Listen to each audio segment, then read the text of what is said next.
That will leave you feeling wonderful. What kind of future do these graduates face? One full of uncertainty.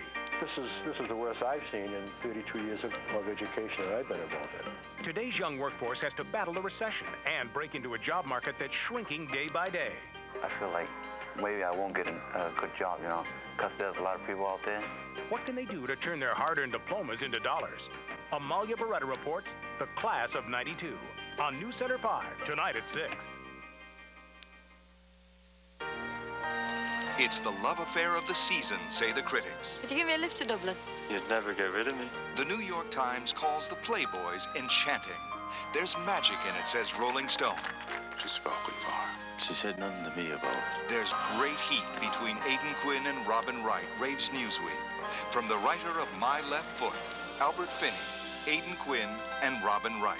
The Playboys, rated PG-13, now playing at specially selected theaters. This is how the day begins.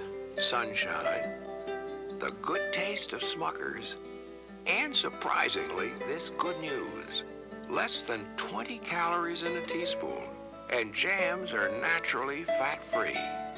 That's why Smuckers is always a good way to start your day. With a name like Smuckers, it has to be good. Chet Curtis, Natalie Jacobson, weeknights at 6 and 11.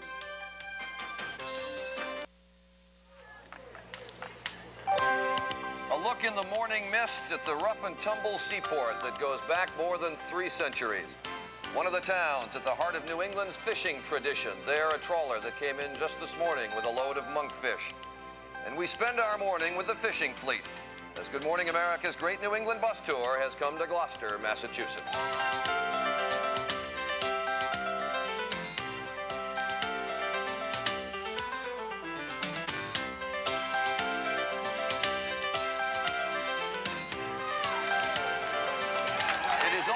Scene when you see it that you want to paint it.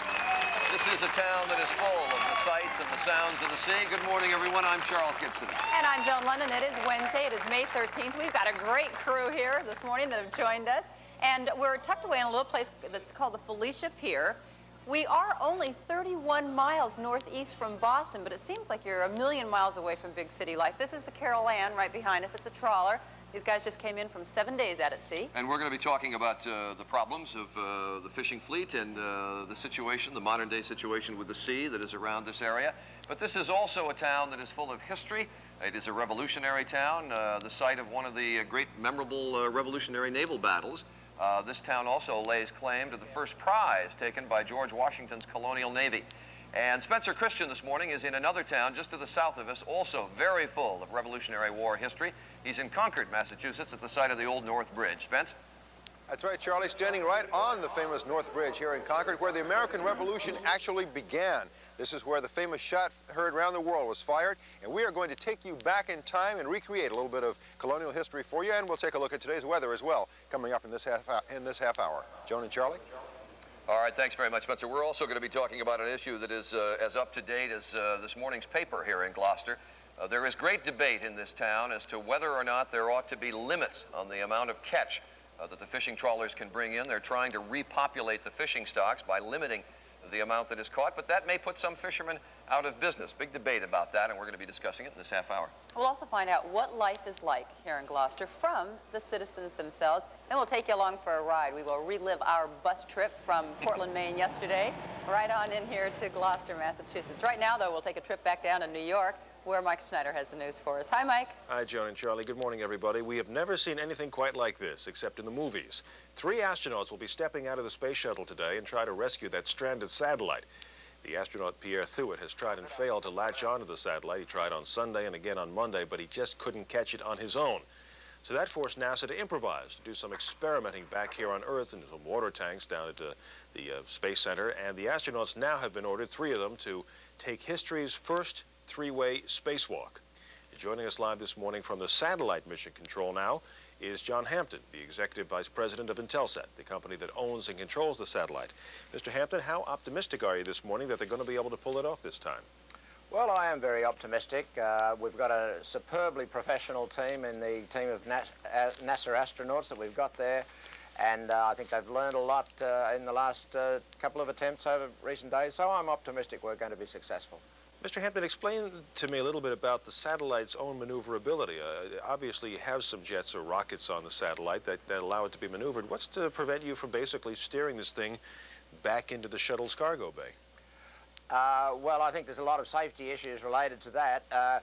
We can fire jets on the satellite that spin it up, and we have some control about its movement, but it's not with the sort of precision you need to move inches at a time. It's designed to be 22,000 miles out in space, and so if you want to make a small movement, you go a kilometre here or a kilometre there, and that's really not the sort of accuracy you need to manoeuvre into a shuttle bay. What happens if they cannot get it? What do you have on your hands then? Well, we're very hopeful that they will get it, but we'll then clearly have to look at all of the options and see just what's involved. It's something that's worth $157 million to buy it. It's $120,000 to launch it. And on top of that, we've spent $150 million, so we've got over $400 million invested in the satellite. We will take our time to think about what to do with it and what else rescuing we might be able to do if it's not successful. But we're hopeful we'll get there. Well, in a few hours, we should know one way or the other, Mr. Hampton. Good luck to you. We appreciate you taking the time to share your thoughts with us this morning. Thank you very much. Other news now. In Los Angeles, 4 suspects have been arrested in the brutal beating of the trucker Reginald Denny during last month's rioting. Police say videotapes of the incident taken by news crews and by amateur photographers helped them to identify the 4 men. And police are now said to be looking for 6 others who also appear on these tapes. Most of the suspects reportedly are connected to a South Central LA gang known as the Crips. Los Angeles was the topic at the White House yesterday. LA and the rest of the nation's cities. President Bush and congressional leaders held a strategy session on how to help solve some of the country's urban problems. And when it was all over, they were singing pretty much the same tune, except when they got to the verse about how to pay for it all. ABC's Ann Compton has details. A virtual flood of economic promises flowed out of Washington as the government pledged to rescue troubled inner cities. In the Rose Garden, President Bush's priority was business owners burned out by the riots in Los Angeles. We are working to get whatever disaster assistance the federal government can provide into their hands in record time, and they have suffered enough. The riots have prompted the president to boil his urban agenda down into 6 points for a new America. Among the ideas, more than $1.5 billion to create magnet enterprise zones where low taxes would attract business and create jobs in poor neighborhoods. $683 million for youth job training this summer. Expanding the weed and seed effort against violent crime from $9 million to $500 million.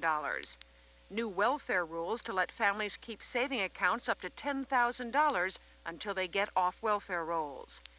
Democrats had few quarrels with the agenda in a rare moment of cooperation with the White House.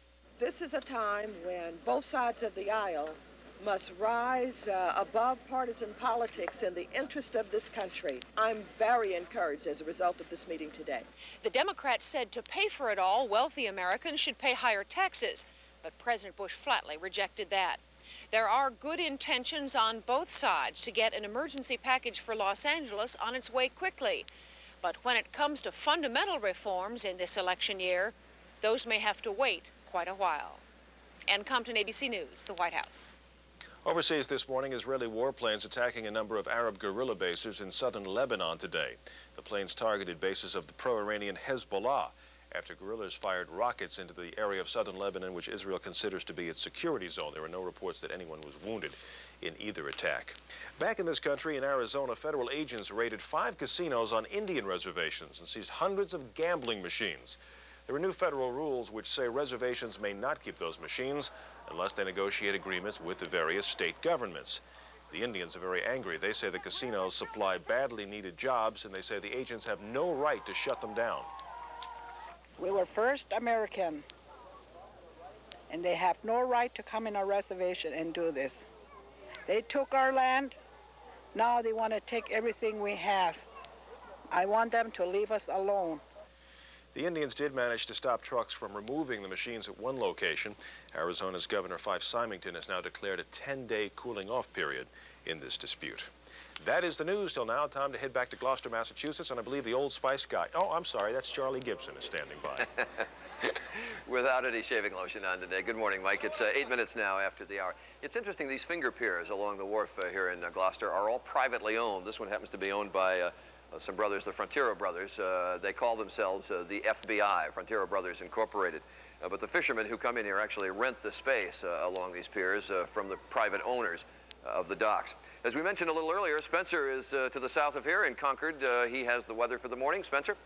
Good morning, Charlie. You should be here with me. This area is so rich in history. This is incredible. I'm standing on the famous North Bridge now, where the American Revolution actually began. Behind me is the famous Minuteman statue by Daniel Chester French. And just beyond me, back over the hill there, you see the Minutemen as they come marching over the hill, reenacting that morning of April 19th, 1775, when the first shots in anger were fired by the colonists at the British. In fact, I can report to you that history tells us that that was a bright, sunny spring morning, that April 19th, back in 1775, and maybe we'll get some sunshine here this morning as the Minutemen march down the hill. Right now, we'll go to the maps and take a look at where there may be some sun around the country. It's going to be a nice warm day in the southern part of the nation, highs generally in the 70s and 80s through the southern half of the country, some 90s even in the southwest and the southern plains. Cool across the northern tier of states, highs generally in the 50s and 60s. The outlook calls for mostly sunny skies in the far west. Up in the northwest, sort of a mixture of clouds and sun. Showers, heavy at times, and thunder showers pushing out of the northern and central Rockies today into the central and southern plains. Some of the thunderstorms down in the southern plains could be rather powerful. It'll be a clear day over the upper Mississippi Valley and the Great Lakes, although a bit cool and breezy. And most of the eastern third of the nation will see clouds and showers today. That's a look at the national weather picture, and here's a look at the weather where you are. Thank you, Spencer. Good morning. Welcome to spring in New England. You got spoiled at Portland yesterday, but we have low clouds, fog, and drizzle all along the coast this morning. Temperature only 48 in Boston. Interior sections actually milder in the 50s, and there the clouds will thin out to give some sun this afternoon. The forecast is for mostly cloudy skies near the coast, only 55 there, 65 inland, about 70 well inland. Tonight a few showers around, and then tomorrow some afternoon sunshine, temperatures near 70. Now back to Good Morning America. And that's a look at our weather for now. We'll be back with more on the shot heard around the world when we continue with more weather a little bit later. Joan? All right, Spencer, thank you very much. Behind me is Greater Gloucester, Massachusetts. Very different life. I guess if you really want to get to the heart of a town, you'll let the people who live here tell the story themselves. So that's exactly what we did. Here, in their own words, some of the citizens of Gloucester, Massachusetts.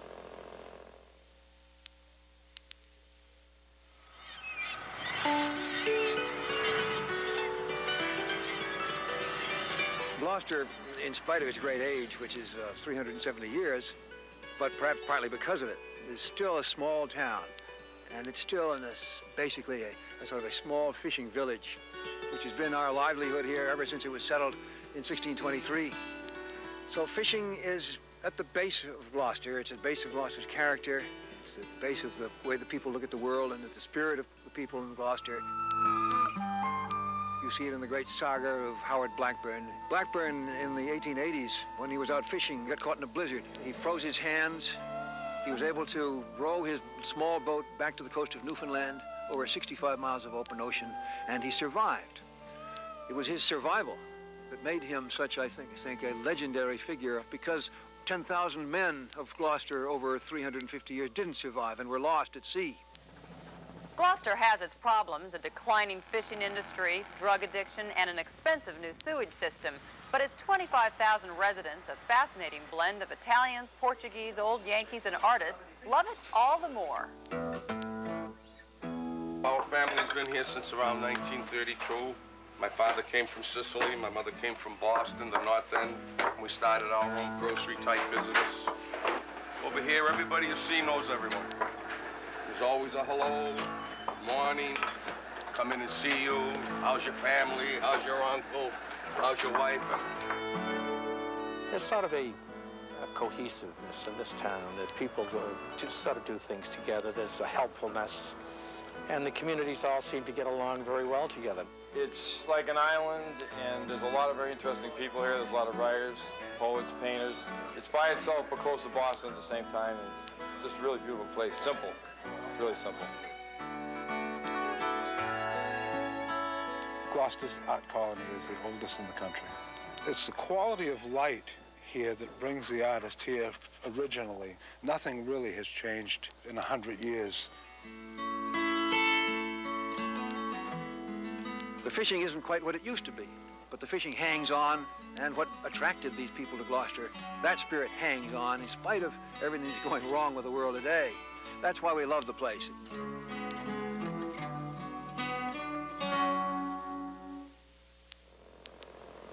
The Fisherman's Monument, that is dedicated to the more than 10,000 fishermen from Gloucester who've lost their lives at sea. And right now we're going to go back to Concord, Massachusetts, where Spencer is standing by, and that's where the first lives were lost in the very first battle of the American Revolution. Spencer?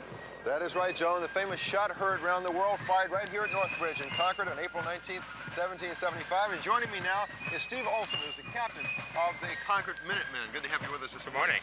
Why don't you tell us exactly what happened that morning here at Northbridge? Well, it happened 217 years ago. Where we're standing right now, the British took stand on this side of the bridge.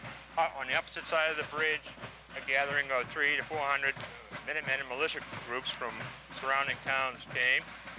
They heard the alarm during the evening. Samuel Prescott came on from Lexington to sound the alarm. Here, the fatal shot rang out. The advancing Minutemen was trying to fought off the British volley. As the British tried to retreat over the bridge, they tried to tear up some flanks, slowing the advancement of the Minutemen. Volleys were exchanged. 2 British lay dead, 2 Colonials lay dead. And that was the volley that initiated the American Revolution. That's correct. And every year, you and the Minutemen here recreate this bit of history. Why do you do this? What do you get out of this reenactment? Well, this is, we're trying to keep the spirit of patriotism, colonial way of life. It was a simple life, and we enjoy it. We step back in time. At times, we have the dog-eat-dog world out there, and if we put the uniform on, we role play, and we step back in time. It's relaxing. Well, it's certainly a pleasure for us to be here to watch you relive this moment of history. Okay. Steve Olson, thanks for being with us this morning. Thank you very much. All right. And now we go back to Joan. All right, thank you, Spencer. Gloucester's fishermen battled the government over a plan to restrict fishing. When Good Morning America continues.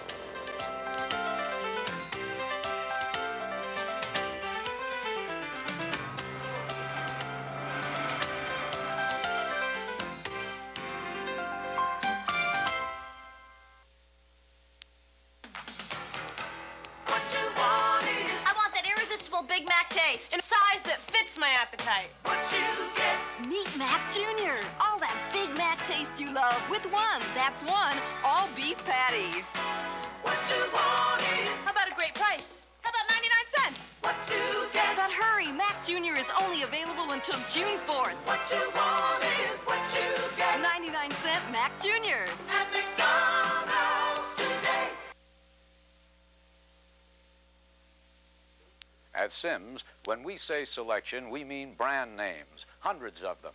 We mean men's suits from sizes 36 short to 54 extra longs, and enough different colors and styles, so in most sizes you can choose from over 100 designer and brand names. A real selection of brand names, a real selection of sizes, styles, and colors, and every one at off price. That's what we think a bargain is all about. It's a Ford and Accord month at your local Honda dealers. Accords come with standard driver side airbags. Impressive, eh? But not surprising. No. Honda has been #1 in import owner loyalty 15 years in a row. We apologize for this announcer and promise to get a better one for our next commercial. A Ford and Accord month at your local Honda dealers. The world's finest cars, the world's worst announcers. I'm so serious. About work, being a great dad, even tennis. I'm so serious. All I've got is stress. The Mitchum report shows Americans are under more stress than ever. That's why today you need Mitchum, the antiperspirant so effective you could even skip a day. Something's got to give, and it's always me. Between work, kids, the house, I'm stressed to the limit. The Mitchum report shows women are under more stress than ever. That's why today you need Mitchum, the antiperspirant so effective you could even skip a day. From the sea to the table, how fishermen get the catch to you in our next half hour.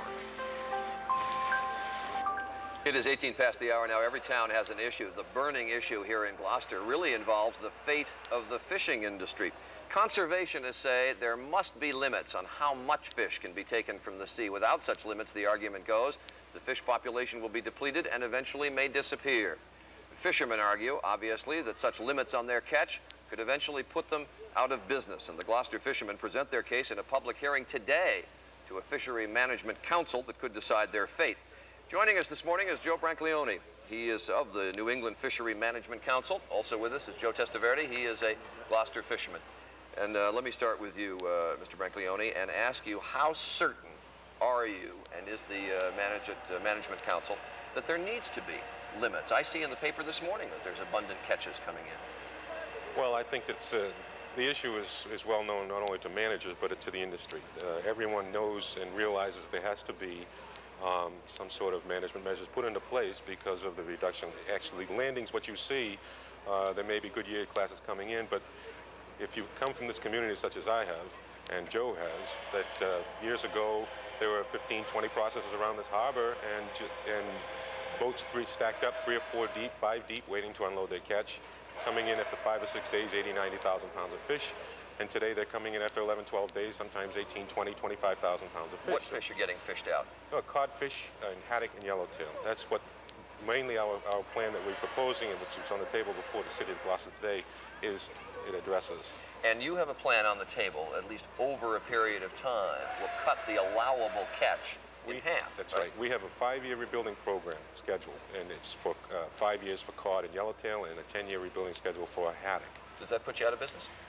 It could put a lot of people out of business that are on the borderline right now of just surviving. We have a problem with the 5-year rebuilding plan, is that it takes a bite too fast.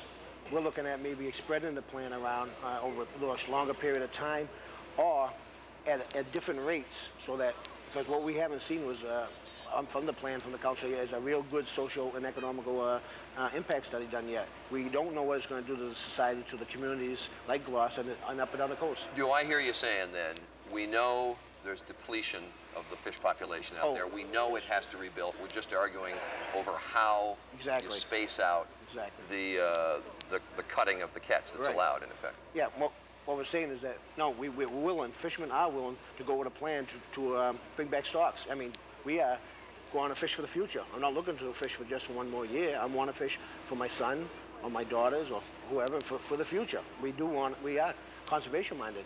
Overall, I saw a statistic that the number of boats, you mentioned they used to be lined up coming in here, the number of boats that are fishing out of this town are down. Is that right? Yeah, 10 years, 35%. Yeah, I would say part of it. Is that because of a dwindling fish population? Well, or the economics of the business? In my opinion, it is. And in any business that's lucrative and prosperous, you would see a growth and you would not see a depletion. How do you limit? How do you put regulations, and how do you limit the catch? Do you limit the number of times a boat can go out? Do you limit the amount of fish they can bring in? What do you do? Well, what we're proposing is a reduction of days at sea. We sent letters out to individual vessels telling them what their allocation would be. At the time, right at this point in time, we're finding out that the database may be a little bit flawed. We're not really sure. We have to go back and take a good look at that and find out whether we're going to have to take a different approach. Charlie, I understand you hate that. We are sure that the database is inaccurate. I mean, we know. Why does that not surprise me? But I understand you hate that idea of limiting the days at sea. Yes, because it causes also a very unsafe problem is that what we're looking at is that if boats are given blocks that was developed, certain boats that wouldn't have the capacity or shouldn't be out during a period of time during weather would be forced to, because they're only given an allocation of time. They would be forced to go out to try to make a living, and that could be an unsafe condition for them. These are tough times. Oh, yes. Overall. Tough times for the fishermen as well. And now they're talking about making it tougher. What's it going to do to you, practically? Well, to a lot of people who are, again, because of their borderline, who are making livings right now and working, it could put some under. They're just maybe just a little too much burden. What we're saying is if we could spread that burden out a little bit and still rebuild stocks and also keep the fishermen going and working. We want to keep people working. Tough problem to negotiate between the Management Council and the fishermen. Good luck with it. Thank you both for being with us. I appreciate it. Thank you. Thank you, Charlie. 23 after we'll be. This week it's bags, Cuprinol stain and wood preservative oil base with water cleanup only $9.99 a gallon. And Coleman Triple Play, this 40-quart cooler, 8-quart personal cooler, and beverage jug, all just $16.99. And choose Duracell batteries, 2 packs of C's or D's, only $1.79, or a 4-pack of AA's, now just $1.99. Of course, the main reason you shop Specs is you save money! And that's no baloney. Come on and nutricize your body. Come on and nutricize your mind. Nutrisystem introduces the It's Too Good to Last Forever sale. Try us for $1 a day for up to a month, plus the cost of meals. $1 a day. It's too good to last forever. Nutricize your life. Nutrisystem for $1 a day. Hurry, offer ends tomorrow. Call 1-800-321-THIN today. Car and Driver has named it to its 10 best list 4 years in a row. Now, there's a Mitsubishi Eclipse you can lease for just $500 down and as little as $149 a month. But hurry, this Eclipse will soon disappear. Mitsubishi, the word is getting around. Even when you're training for the gold, you want your white socks to stay white. And when socks pick up tough, ground-in dirt like this, you need the cleaning power of Tide and the whitening power of bleach. Tide with bleach whitens better than any regular detergent. Look, a dirty sock gets only this white with this other detergent, but Tide with bleach gets it gleaming white. So, for superior performance, it's Tide with bleach. This is a News Center 5 update. Good morning, everyone. On this Wednesday, May 13th, I'm Jim Boyd with the 725 edition of News Center 5. Boston temperature right now, 48 degrees. We'll check the full forecast and look at traffic in just a moment. But right now, we take a look at our top local stories. State police in Bridgewater are investigating an overnight car accident that claimed the life of a Foxborough man. 59-year-old Wallace Reed was killed when his car slammed into a bridge abutment at the intersection of Routes 495 North and Route 24. That happened about 11:30 last night. According to police, Reed's car went off 495 and traveled about 100 feet before hitting the abutment. Officials say there were no skid marks on the roadway. They do not believe that alcohol was a factor, however, or that he fell asleep at the wheel. 6 employees of New England Telephone have been indicted on charges of running a drug ring. The Middlesex County DA's office says many of the drug transactions allegedly occurred on company time, while New England Telephone employees were operating company vehicles and equipment. The investigation used court-authorized wiretaps to trace the alleged drug deals. Quantities of marijuana and cocaine were reportedly seized from homes of 2 telephone company employees who live in Newton. And in what police are calling yet another case of domestic violence, a Taunton man will be arraigned today on charges he murdered his ex-girlfriend. Police arrested 26-year-old David Stroney soon after the body of 26-year-old Patricia Rose was found in her Middleborough Avenue home yesterday afternoon. Rose, who had 3 children, had been stabbed to death. The children were not harmed. Authorities say Stroney was under a court order to stay away from Rose. Taking a look at sports now, the Red Sox will try and even the score against the Twins in Minnesota tonight. Last night, the Twins had it their way. They won by a score of 6-3. And the Celtics will do battle against the Cavaliers tonight in Cleveland in Game 5 of their playoff series. Each team has now won 2 games. And checking last night's winning lottery numbers, first we look at mass cash, 10, 27, 38, 41, 43, and 48. Bonus number last night, 28. Daily numbers now, Massachusetts 4776, Rhode Island 8131, and Tri-State 751 and 7063. Now it's time for us to check in with Eli Shearer at Smart Routes headquarters. And Eli, a couple of problems out there with fog causing some visibility problems and other people just not seeing where they're going very well, huh? Indeed, we do have a few slowdowns as far as fog is concerned. Coming down Route 93, for instance, quite a bit of a delay, I understand, coming out of the New Hampshire area and down past 495, continuing on in towards Route 128. Just allow an extra 10 or more minutes for your commute in from the far north. Much the same on the South Shore, although the fog is just as thick, it is apparently not affecting the traffic quite as badly. The expressway at this point, just 16 or 17 minutes up. There are car counters, people in the car watching the traffic go by and counting the number of cars that go by. They're in the cutout northbound this morning just prior to Granite Avenue, but their car is facing the wrong direction. It's causing a bit of a slowdown for curiosity. The left-hand lane is what's the faster lane getting through there, also the surface roads, but of course that'll mess up their car count as well. From the Smart Routes Traffic Information Center, I'm Eli Shearer, News Center 5. Thank you, Eli. Talk with you again in about an hour. And, we're talking about the fog. Is it going to get out of here anytime soon? Yeah, it'll take its time along the coast, but it should get better later this morning. Latest observations show the fog is quite prevalent, though, all along the coast from Maine to New Hampshire to Massachusetts on down toward New York City.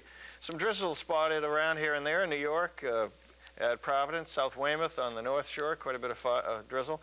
Temperature of the 50s inland, only 48 at Boston. The forecast is for the temperature to get up to mid-50s at the coast, but 60s inland with some sun this afternoon, better tomorrow afternoon. Thank you. Back in an hour. We understand that everyone lives and works on a different schedule. So now with the Chase Manhattan credit card, you can tell us when you want your payment to be due based on your schedule, not ours. Set it for the start of the month, the middle, the end. It's up to you.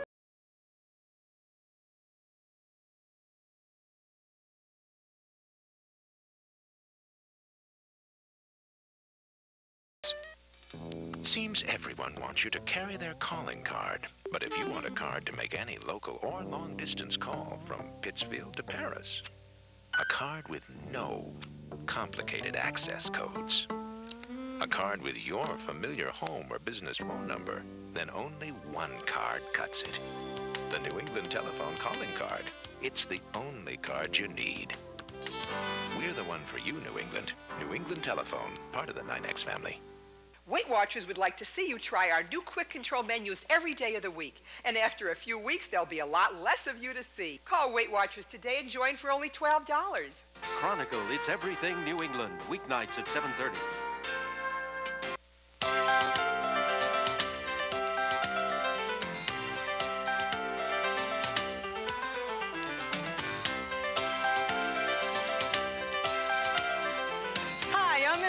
From Gloucester. I'm Gladys Spittle from Rockport. Good morning, America! And good morning, everyone. I'm Jen London. And I'm Charles Gibson. Good to have you with us on this Wednesday, May 13th from Gloucester, Massachusetts, the third stop on our New England bus tour. That's right, and Gloucester, Massachusetts is a town of about 28,000 or so. It's really a town that kind of owes its life to the sea, and we're going to be taking a look at life in this town. We're standing right in front of the trawler, the Carol Ann, that's right behind us, and they're fixing up the nets. They actually drag these nets between two boats. The Carol Ann has just returned, I'm told, from 7 days out. Came back with what is it, 60,000 pounds of fish. Each boat had 30 tons of fish, and these nets go across about 130 feet, but way, way down, and they can harvest an enormous amount of sea in just one trip. And we're going to find out more about life in Gloucester this morning. We're going to meet two women who are fishermen's wives, and they're with an organization called the Fishermen's Wives, and they are very active. They take care of a lot of business while the guys are out at sea. Also this morning, our Denise Richardson is going to have a piece for us, a fishing tale that really shows you what happens from the catch from the sea till it gets to you at the supermarket. Very, very interesting. Also, we are going to bring you our traditional home video and show you the tale of our trip yesterday from Portland, Maine, here to Gloucester, Mass. Right now, though, we'll go back to New York, and Mike Schneider has the news for us. Mike? Thank you, Joan. Good morning, everybody. It is just about time to step out, reach out, and grab. 3 astronauts have now been ordered to take history's first 3-way spacewalk to rescue that stranded satellite today. The past 2 efforts to latch onto the satellite failed, so NASA really had to do some thinking, and officials decided on unusual methods. The 3 astronauts basically have been told now to go out there, grab a hold of Intelsat with their hands, bring it aboard, repair its rocket motor, and then send it into a useful orbit. Presidential politics now on this Wednesday morning. 2 primaries were held yesterday, West Virginia and Nebraska. No surprises to report from either place. President Bush and Governor Clinton each won big. The president's locked away the Republican nomination already, and every week brings Clinton closer to locking up the Democratic nomination. He is now only 327 delegates away from going over the top, and Clinton should be able to do that on the last day of the primary season, June the 2nd. Other news this morning, the National Guard is now starting to pull out of Los Angeles. California Governor Pete Wilson has cut the number of Guard troops still on duty from 10,000 to 6,000. Wilson says the remaining troops will be pulled out gradually. The Marines and the Army troops who were pulled out of Los Angeles over the weekend remain on alert status at bases in the Los Angeles area. President Bush held a strategy session with congressional leaders yesterday. He unveiled a 6-point plan to help give the nation's cities a boost, and the Democrats said they would support it. Still to be worked out, though, is how to pay for it all. The federal government is also pitching in to help L.A. in another way by freeing up banks to try to pour in the credit. ABC's Stephen Ogg has details now in our economic report. Good morning. Officials at federal banking agencies say they're taking steps to encourage financial institutions, banks and savings and loan associations to finance the rebuilding of parts of Los Angeles and other cities hit by recent riots. One example, the 4 agencies say efforts to restructure loans or extend repayments for those whose business or property was destroyed will be encouraged and should not be subject to criticism by bank examiners. Meanwhile, banking could become more expensive early next year. The Federal Deposit Insurance Corporation says it wants to raise the base rate for government deposit insurance to 28 cents for $100 of deposits from the present 23 cents. At the same time, the FDIC may base insurance premiums on the safety of each bank. A bank with too many risky loans would pay a higher premium than a bank with good, safe loans. On Wall Street, markets reopened following a drop yesterday. The Dow fell about 12.5 points as traders took profits from recent record highs. Finally, a study for American Express says the nation's economy would grow faster if Americans did not borrow so much on their credit cards. What's more, it says a 2 percentage point drop in the average credit card interest rate would put $7 billion back into consumers' pockets, increase savings by nearly $3 billion, increase sales by $4 billion, and create nearly 16,000 jobs. That would give the economy a small charge. That's the economy this morning. And speaking of small charges, Exxon Corporation is doing its part to reduce credit card debt out west. Exxon says starting September the 1st, it will no longer accept its own credit cards in 4 western states. They include Utah, Nevada, Oregon, and California. Exxon has also decided to close down all of its stations in Southern California by the end of the year. The company says both moves are designed to cut costs. Exxon reported a 40% drop in profits in the first quarter of this year. Let's go quickly north, Concord, Mass. Spencer Christian standing by with the colonial forecast. All right, Mike, and let's hope it's not very revolutionary, okay? This, of course, the famous North Bridge behind me over the Concord River, the spot where the battle was fought that actually launched the American Revolution, the famous shot heard around the world, April 19th, 1775. The original North Bridge was a little bit farther upstream there. This is the 5th North Bridge, and we'll tell you more about the history of this area. And right now, we're going to launch into the weather. Take a look at the satellite animation and see what's been going on during the overnight hours. Out over the Rocky Mountain region, you can see it's not completely cloudy. A few scattered clouds here and there. There have been some showers dissipating during the overnight hours. So it'll start as a rather clear day over much of the west. Sunny skies certainly in the southwest. A few clouds mixed in up north. But the showers and thunder showers will redevelop by midday in the plains, up and down the plains. It's going to be a rather stormy day, but particularly in the central and southern plains where the most violent storms will be seen. They'll be pushing into the Mississippi Valley. And in the east, it looks like it's clear here because the satellite's not picking up much of the clouds and fog in the east, but it's going to be a showery day up and down the Atlantic coast, mostly overcast. High temperatures today on the warm side down south, 80s and 90s in the southern half of the nation, 70s right through the central part of the country, cool up north, highs in the 50s and 60s. That's a look at the national weather picture, and here's a look at the weather where you are. Good morning. This is meteorologist Bob Copeland. It'll be cloudy near the coast most of the day. A little drizzle early this morning. Temperatures only in the 50s, but interior sections will be in the 60s to near 70 with some afternoon sun. A few showers tonight, improving tomorrow. That's the latest from News Center 5. This weather report brought to you by Train Air Conditioning. We'll take a look at our day on the bus as Good Morning America continues.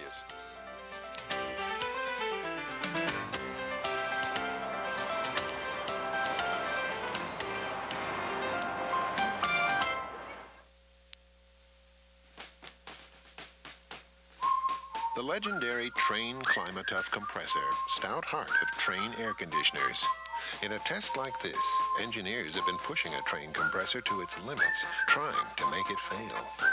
They've been trying and trying for over 20 years. Designed, tested, and manufactured to last. It's hard to stop a train. I feel good. I knew that I would. Senecot laxative tablets work like second nature, overnight. So good, I got you.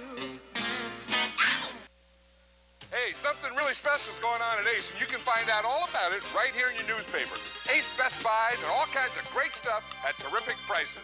Look in your paper's magazine section this weekend, and come on in. Ask Ace. Hey, Ace is the place. When I think of everything I put in my hair to make it shiny, more manageable, and all it took was a touch of VO5. Yeah, VO5. Alberto VO5 hairdressing. A touch does so much. Wow, I just tried VO5 for the first time. Yeah, the stuff in the tube your old man used for control. The stuff that's been around forever. Now I know why. Alberto VO5 hairdressing. A touch does so much. If you're using a credit card to get a cash advance, you're probably getting soaked. Because ordinary cards charge you interest. Right from day one. Which is why you should use the Discover card. Just pay your full monthly balance and a small transaction fee, and we'll give you cash, interest-free. So you can avoid taking a bath. It pays to Discover. We're always telling you that history is everywhere you look here in New England, and that certainly was the case yesterday when we left Portland, Maine, to board our bus for our trip here to Gloucester. Day number 2, and the buses are headed south. First stop, Cape Elizabeth, Maine, for a look at the Portland Headlight, commissioned by none other than George Washington. And a really nice crowd to welcome us. Thank you. Hi, boy, are you your mother's daughter? Wow. The Coast Guard served as host, and Lieutenant Jerry Green led us up 89 steps to the top of the old lighthouse. But it is spectacular. Woo. Light can be seen for approximately 24 miles offshore. It's a very, very effective light. Now, where do you get 1,000-watt bulbs like that? You don't pick them up at 7-Eleven. No, we don't. We get those through our Aids and Navigation branch. They say that Henry Wadsworth Longfellow loved to come here for inspiration.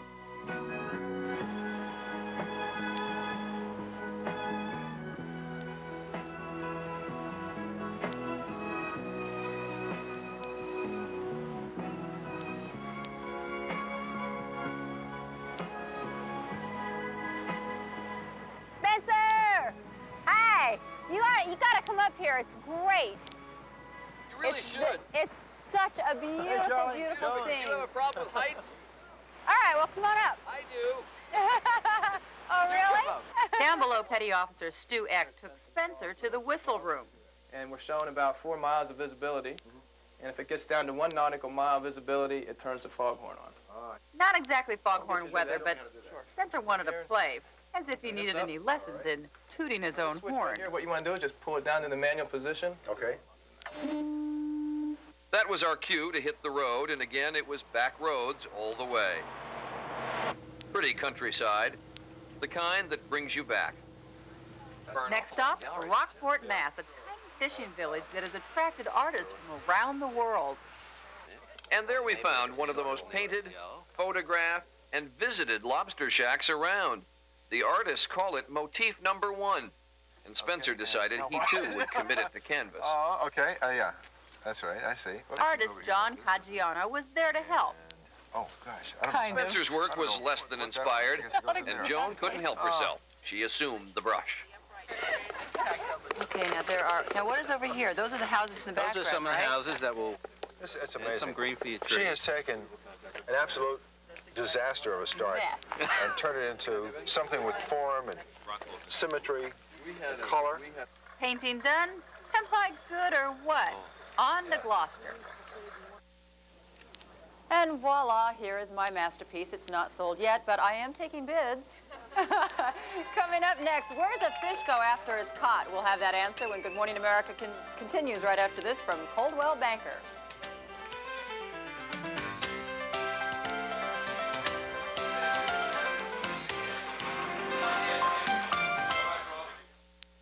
With the uncertainty of today's real estate market, many would-be home buyers have adopted a wait-and-see attitude. Your Coldwell Banker agent, on the other hand, thinks it's time to wake up to the possibilities. Home prices may never be this affordable again. Interest rates may never be this attractive. Altogether, it's a great time to buy a home. All it takes is opening your eyes to the opportunities and knowing who to call. Coldwell Banker. Expect the best. Ordinary pickles are cooked and limp. Not Clausen. They're packed fresh and stored cold, so they're always crisp and delicious. Taste the difference. Cold, crisp, Clausen. The time, morning. I'd like to wake up to this coffee in the morning. The place, the 5-star Arizona Biltmore. The aroma is wonderfully enticing. The coffee, not their usual fresh brewed. Today, for our specially invited guests, it's been secretly switched to Folgers Crystals. It's great. I think it's very rich. It would help wake us up in the morning. Wake us up even Get us better. going. This would start my day off great. Mountain-grown Folgers Crystals. Coffee rich enough to be served in America's finest restaurants. I'll drink to that. Your dentist told you about plaque, but you didn't listen. You need the new Braun Oral-B Plaque Remover. It removes plaque, just like your dentist wants you to. That shelf should hold now, Doc. The Braun Oral-B Plaque Remover. Without O, there'd be no optimists, no joy. You couldn't even play pool. Now there's a new O, the Olympus Infinity Stylus.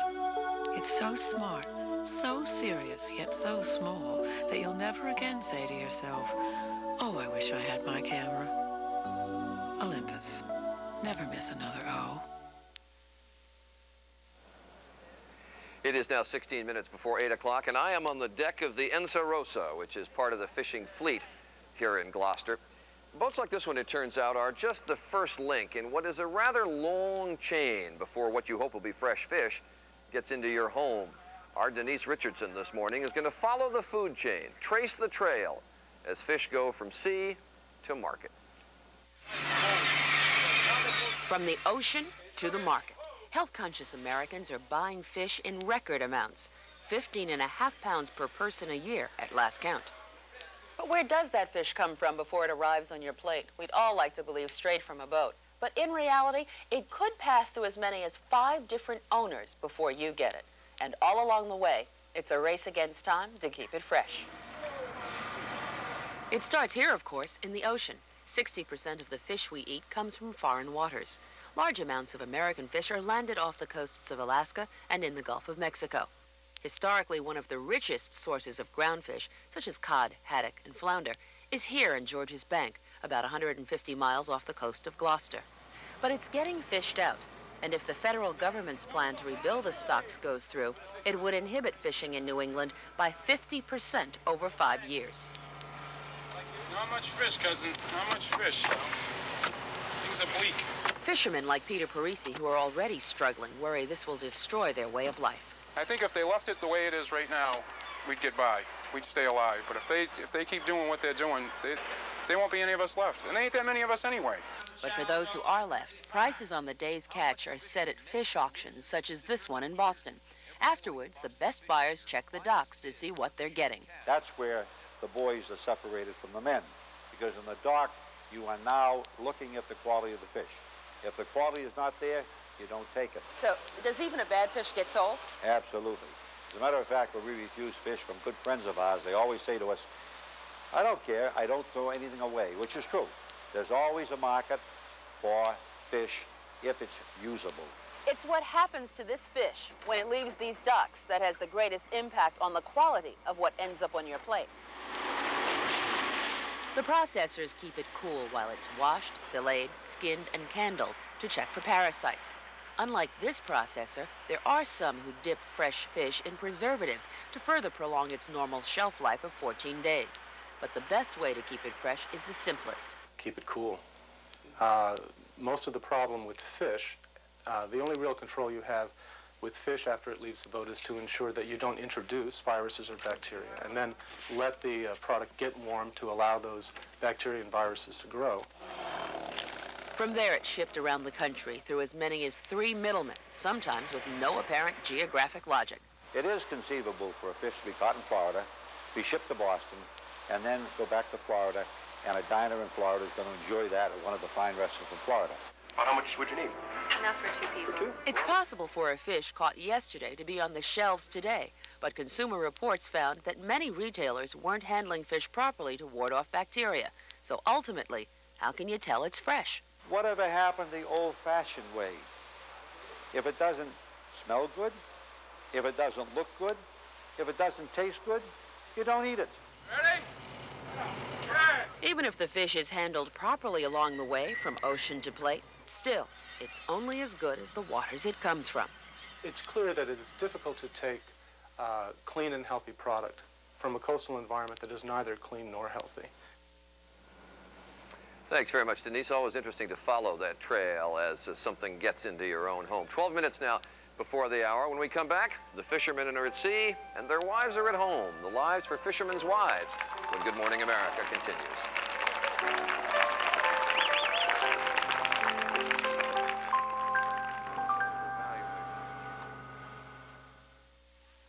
Spring Air Mattress Value Days are here. Great buys on all Spring Air mattresses. There's even a sweepstakes. You can win a trip to Paris on the Concord. Take off for your Spring Air dealer today, because Mattress Value Days end soon. What more could you ask for in a 1.5-inch thick steak that cooks up tender and juicy? How about less? Pork, the other white meat. The genuine article is now on sale. The minivans that have outsold all others combined. Chrysler's first national minivan sale. Dodge Caravan, Plymouth Voyager, and Chrysler Town & Country now offer a $500 rebate, plus up to an additional $1,600 cash back on popular family options like quad seating, anti-lock brakes, and built-in child seats. And right now, the genuine article Chrysler minivans are on sale. In the minivan business, you lead, follow, or get out of the way. There's only one way, one day to save 20 to 50% at Filene's one-day sale this Thursday only. Only one. One day when all stores open early at 8 a.m. Filene's one-day sale. One day only. Sensational store-wide savings you won't want to miss this Thursday only. There's only one. Filene's one-day sale. One way to save 20 to 50% Thursday only. The one sale that will leave you feeling wonderful. Filene's. Give me 2. All right. Dealer takes 3. I'm in for 5. I'll see your 5. Raise you 10. Your luck. Me? Never. I've got 2 pair. How's 3 aces? If you think this is how to bet on a horse, come to Suffolk Downs. We'll show you how to really bet on a horse. Post time at lunchtime. Come out and horse around.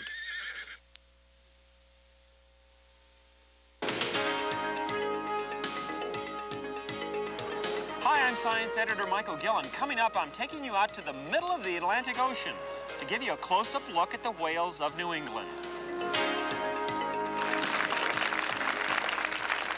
You've heard the old expression, behind every great man, there is a great woman. Well, that is certainly the case here in Gloucester, where the men leave home for weeks at a time, leaving family behind to go out and work at sea. And while the men are out at sea, the women are also working back home. They're not only taking care of the homes and the businesses, they are also now an organized force. They're lobbying for political causes, and they're voicing their concerns about the fishing industry. And with me today, 2 women who do just that. Joining us are Lena Novello. She is one of the founders of the Gloucester Fishermen's Wives Association, currently the treasurer, and Angela Sanfilippo. She is president of the organization and the coordinator of the Gloucester Fishermen's Program. Nice to have you both here. Lena, your family has been fishing, I'm told, for 4 generations. How has the role of the fisherman's wife changed over the years? Well, first I want to say thank you for Good Morning America for coming here to Gloucester so everybody can see our beautiful city and eat some of our nice, fresh fish. Thank you. Good Morning America. And we want to keep eating fish, and that seems to be that issue here. But you really are speaking out, but you spoke out at a time when it you probably got kind of a funny reaction, right? Oh, yes. Our men would come in from fishing and come in with fish, which was pollock at the time, and they got a very cheap price for it. And they would get disgusted. They didn't even want to go after the fish. So we, the Fisherman's Wife, formed to go out there and educate the public on our fresh fish. But how did they react to you when you first started doing that? Well, when we first got there, they were saying, go take care of your kids, go clean your house. Go do your work. They didn't want us. Well, today, of course, they listen. And I know, Angela, that you get upset when you say that people are almost looking at the fishermen today when they hear this debate going on and looking at the fishermen almost as the criminal. Well, the media, along with other people, have really portrayed that picture, which is very insulting to our industry and to our fishermen and to our family, because fishermen are great environmentalists, as the word goes.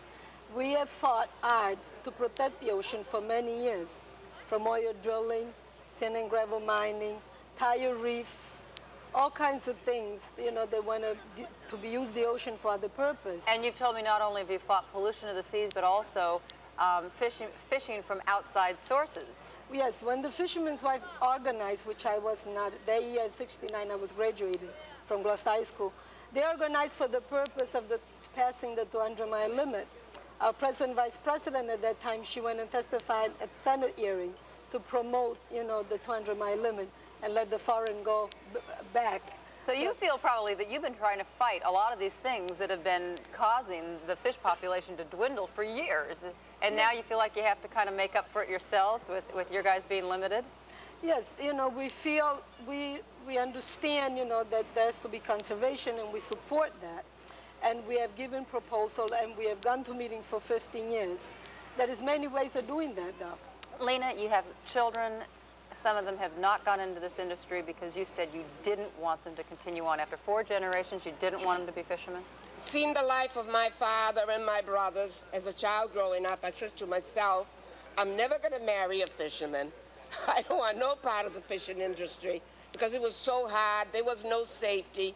Many times you see a boat come in half-mast, and us children playing up in the foot in the hill, see a boat come in half-mast, we all run home wondering what happened. There was no safety then. You couldn't get in touch with your men. If it was bad weather, the boats would go in some ports. I know my mother wouldn't even cook for the day because it was bad weather, and she didn't know where my father and my brothers were fishing. She didn't know, so it was really, I was always so frightened of the industry. It's a tough life. You don't want it made any tougher. Listen, thank you both. Keep speaking out. We will. All right. And Good Morning America continues in a moment. Stay with us. Yeah, we milk about 200 head a day. No, couldn't drink a drop. I'm the dairy farmer who couldn't drink milk. How's his legs? I think he's okay. My stomach could go crazy. No milk and cookies for Miriam. But then I found this Dairy Ease milk. It's great. Finally, I can enjoy real milk like anybody else. Even the cows seem to respect me more. And to enjoy other dairy products, try Dairy Ease tablets. Give me 3 soaps, give me 3 soaps, Spirit. Give me 3 soaps, all in one. Give me 3 soaps, give me 3 soaps, Spirit. 'Cause I love what you have done. New Spirit's a whole new kind of soap because it works like a cleansing bar, a deodorant bar, and a moisturizing bar all in one. Give me 3 soaps, give me 3 soaps, Spirit. Give me 3 soaps, all in one. New Spirit. It's like 3 soaps in one.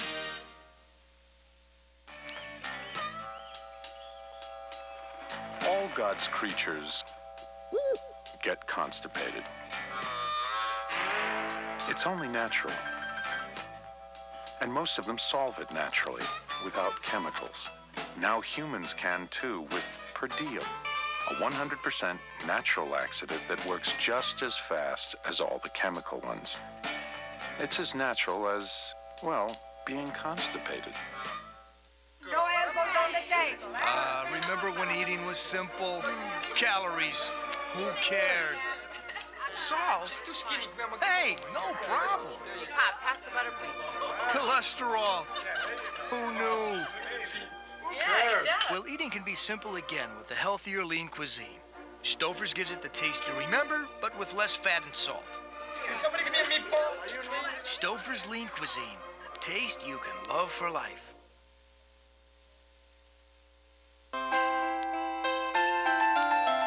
Good Morning America is brought to you by Chrysler. This is a great setting this morning. We want to thank all the lovely folks here in Gloucester. We're going to be heading out to Harvard later today. I couldn't wait to say that. Here's our route. From Gloucester, we take Route 127 south to Route 1A, Then we're going to have a quick stop in Salem. And then we take Route 1 to Boston, where we will stop in Bunker Hill before heading on to Cambridge. Our fourth stop tomorrow in the Harvard Yard. We'll be broadcasting from Cambridge, Mass. And then on Friday, Joan and I will be in Newport, Rhode Island. Spencer over in Mystic, Connecticut. But we're not heading out yet. We have a second hour coming up. Hope you can stay with us from Gloucester, Mass. A promotional fee paid by Continental, taking off this summer for great Max Saver vacation destinations. Continental to New England. One airline can make a difference. Bill Haley. 1, 2, 3 o'clock, 4 o'clock, rock. Tonight at 11 on News Center 5, 40 years ago, American Bandstand was all the rage. Where were you in '52? Doesn't matter how old you are, the last 40 years have been filled with music. It has scored your life. Dixie Watley steps back down memory lane with a nostalgic look at Boston's music scene. From the adventure car hop to the dulcet tones of Arnie Woo Woo Ginsburg. See how local teens responded to the bandstand phenomenon. The story from The Night File, tonight at 11. Do you want your car done right? Last year, Jiffy Lube changed the oil in more than 15 million cars. And every one of those cars was covered by our money-back pledge of satisfaction. It's the strongest guarantee in the business from the most experienced company in the business. And that's a very good reason to bring your car to Jiffy Lube, America's favorite oil change.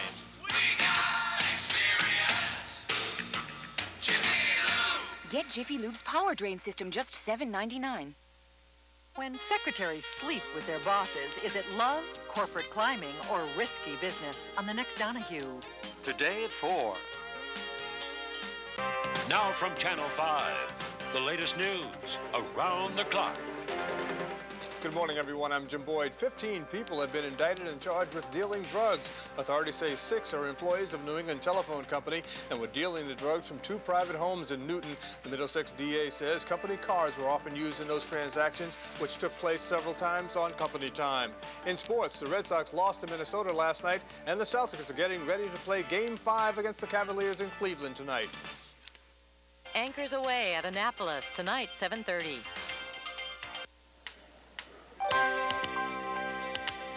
The 10-pound lighthouse at the mouth of the harbor as you come into Gloucester, Massachusetts. This is a place for people who love the sea. A world away from the bustle of the big city, the fishing boats come and go, as they have for more than 300 years. And Good Morning America's Great New England Bus Tour has come to old Gloucester, Massachusetts.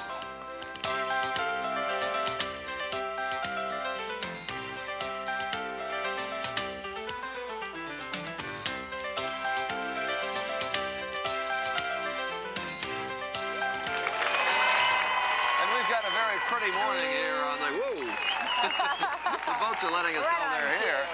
We have a very pretty morning on the docks of Gloucester, Mass. Good morning, everyone. I'm Charles Gibson. And I'm Joan London. It is Wednesday. It is May 13th. And we've stationed ourselves right here on a wharf because we want to give you a close-up look at an industry that really gave birth to this town and, of course, puts the fish on your table. But someone once said of Gloucester that it depends on 2 things, the fish that arrive by sea and the tourists who arrive by car. And we can certainly see why the tourists come by car. It is, the scenery around here is just breathtaking. Some of the tourists also come by bus. Yes. That's how we, like that's how we got here. This town has, to some extent, a tragic history. There is a monument in town that you showed folks earlier that is to the 10,000 who have lost their lives at sea over the years of Gloucester. And as we mentioned, this is a town more than 300 years old. Also in a town filled with a lot of history today is our Spencer Christian. He's about 30 miles to the south of here, in one of the towns where the Revolutionary War began, Concord, Mass. Spencer? And right you are, Charlie, here on the banks of the Concord River near the North Bridge where the shot heard around the world was fired. The first actual battle that launched the American Revolution was fought right here. Behind me, the famous Minutemen. And in just a few minutes, they are going to fire some shots for us. And of course, I'll have a shot at the weather. Charlie and Joan? Well, and we'll see if he hits it, comes anywhere close today. Joan mentioned the tourist industry a few moments ago. One of the things that brings the tourists here, also researchers here, the magnificent whales that swim off the coast of Gloucester in the spring and early summer. Our own Dr. Michael Gillen, our science editor, went out, took some pictures, magnificent pictures of the whales swimming off the coast, and we'll have those in a few moments. We'll also be talking to the director of the New England Aquarium. He's going to tell us who's responsible for some of the worst pollution in the ocean. Right now, though, we'll go back to New York where Mike Schneider has the news for us. Hi, Mike. Hi, Joan and Charlie. Good morning, everybody. NASA's administrator may have put it the best when he summed it up pretty much this way. He called the Endeavour shuttle crew last night and said he's got more than his fingers crossed at this point for good luck. The Endeavour astronauts have been ordered now to attempt a 3-man spacewalk for the first time ever, making one last try at rescuing the Intelsat satellite, the one that's stranded in the wrong orbit. Details now on how things are going from ABC science correspondent Jim Slade, who was live for us this morning once again at the Johnson Space Center. Jim? Good morning, Mike. Well, this is the big make-or-break day. This is the last chance. There's no more fuel left in Endeavour to do this if they don't make it today. They've come up with a very innovative way of doing it, invented by the crew aboard the shuttle, basically. They've asked that for the first time in its history, NASA allows 3 guys into that cargo bay to do the spacewalk. This presents a lot of technical problems. You can see yesterday they were doing tests aboard the space shuttle. That's the airlock there. Kathy Thornton is helping 3 people in the airlock that was really built for 2. What you've got is 2 people in the tank in the normal position and 1 up on top looking down. Down here in Houston, they did the same thing. They were testing in the water tanks using astronauts fully suited so they could get neutral buoyancy. They're seeing if Brandon Stein and crew's ideas would work, and they were also seeing if they'd fit in the airlock there. So it's been an invention on the fly, so to speak, sort of thing, something that they haven't done in such large scale since Apollo 13 blew up. Jim, I remember yesterday you made mention of the fact that they obviously had to be a bit worried about physically reaching out with their gloved hands to grab onto the satellite for fear that something would puncture. Having 3 men out there, does that make that less likely? Well, it gives them a little more leverage. The thing will be rotating above the cargo bay as Brandon Stein brings up the shuttle to it. The 3 will be standing 120 degrees apart in a triangular fashion. When it comes down, they have rods they can reach up and grab, slow the spin. Once it's stabilized, then they can attach the capture bar, this time using power tools to clamp it to the ring on the inside. Rather than waiting for the latches to do the job, they'll make sure it's all tied down tight. After that, the robot arm can begin the regular operation of lowering that satellite onto the rocket in the cargo bay. It should be an interesting afternoon. Jim Slade. Oh, boy. Thanks a lot, Jim. Also making news this Wednesday morning, at the White House yesterday, President Bush and congressional leaders got together for a strategy session on how to help the nation's inner cities, with Los Angeles pretty much the focus here. The president unveiled a 6-point plan that includes economic and housing assistance, as well as some crime prevention and social programs. Even the president's critics, including Los Angeles Congresswoman Maxine Waters, came away from the meeting feeling fairly optimistic. This is a time when both sides of the aisle must rise above partisan politics in the interest of this country. I'm very encouraged as a result of this meeting today. Getting word now that the National Guard is beginning a gradual withdrawal from Los Angeles. 4,000 guardsmen are preparing to leave today. The other 6,000 left behind will leave in stages as long as the city remains quiet. Yesterday, police and FBI SWAT teams raided several homes in the south central Los Angeles area and arrested suspects in the beating of the trucker Reginald Denny. ABC's Gary Shepard has that story. It was from these videotapes taken by news helicopters and amateur photographers that authorities were able to identify 4 of those who they say attacked truck driver Reginald Denny in south central Los Angeles when the riots erupted 2 weeks ago. This man who dragged Denny from the cab and later robbed him has been identified as 20-year-old Antoine Miller. The man who held Denny to the ground with his foot against his throat is 27-year-old Henry Watson. And in this sequence, where a man approached Denny from the right and smashed a brick against his head, the assailant has been identified as 19-year-old Damian Williams, nicknamed Football. Police Chief Darrell Gates brought in Williams himself. I wanted very much to personally arrest him. I did that all by myself with the aid of about 200 police officers. A 4th suspect, Gary Williams, surrendered to authorities later in the day. Police say he stole Denny's wallet as he lay near death on the pavement. The charges include attempted murder, robbery, and torture. An assortment of guns and other weapons was confiscated from the suspects' homes. Police apologized for their failure to rescue Denny when he was attacked. We're hopeful that at least this will atone for some of that in bringing these very, very vicious criminals to be prosecuted. Authorities say they are still analyzing the videotapes of the Denny attack and hope to identify and arrest half a dozen others who were also involved. Gary Shepard, ABC News, Los Angeles. Other news, the middle of the week now, the presidential primary season clearly winding down. 2 more states made their selections yesterday, Nebraska and West Virginia, and once again, President Bush and Governor Clinton came out the winners. The president locked up the Republican nomination last month after winning the Pennsylvania primary. Bill Clinton now is just about 80% along the way to capturing the Democratic nomination. He needs a little more than 300 delegates to guarantee that, something that he should be able to do when the last big bunch is chosen June the 2nd. California, Ohio, and New Jersey are among the states on that day. President Bush now says he is going to the Rio Earth Summit in June. Mr. Bush announced his trip during a White House meeting with the UN Secretary General Boutros Ghali. But the president's announcement is not winning many points with a lot of environmentalists. They accuse him of being willing to go only after the U.S. managed to water down proposed limits on carbon dioxide emissions. And they say the trip will only be a glorified photo opportunity. Finally, by today's standards, the original 707 jets were noisy and they were dirty. But 34 years ago, when Boeing started making them, the 707 triggered America's transition to the jet age in air travel. Millions of people since have flown on 707s. The military has used them, and even the president, every president from Eisenhower through Ronald Reagan, used the 707 for Air Force One. But that is all history now. The last Boeing 707, an AWACS reconnaissance plane for Britain, was delivered yesterday. That is the news till now. Time to head back to Massachusetts and check in with Charlie. Thanks very much, Mike. Air Force One was a 707 until just a few years ago. 9 minutes now after the hour, and I've picked up a perch here sitting on top of some fishing nets. They tell me the crews of these fishing boats spend much of their day repairing these nets. You can see how well I do at something like that. I keep waiting for Michael Jordan to come along and dunk one through these nets, so you can see where my orientation is. Spencer Christian is oriented down in Concord, Mass. today, where he's giving us the weather from there. Spencer? That's right, Charlie. We're going to give you a little bit of a history lesson in a moment, too. But first, let's take a look at the map and cover today's weather. It's going to be a sunny day for much of the western part of the nation, but showers and thunderstorms will move out of the central Rockies into the central and southern plains today.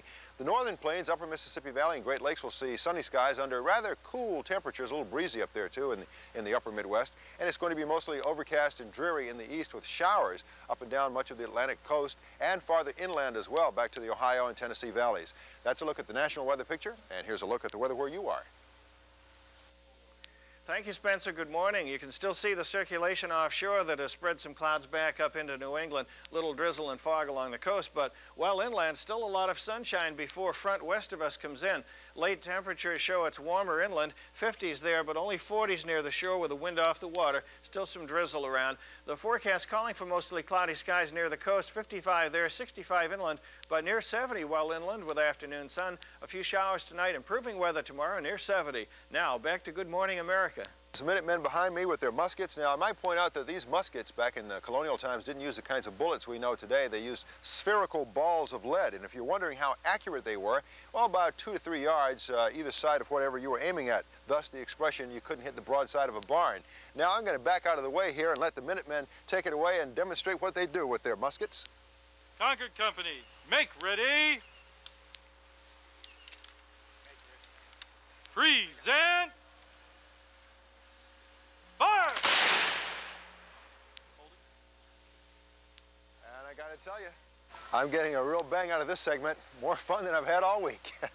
We'll have more weather and more colonial history coming up in the next half hour. Joan?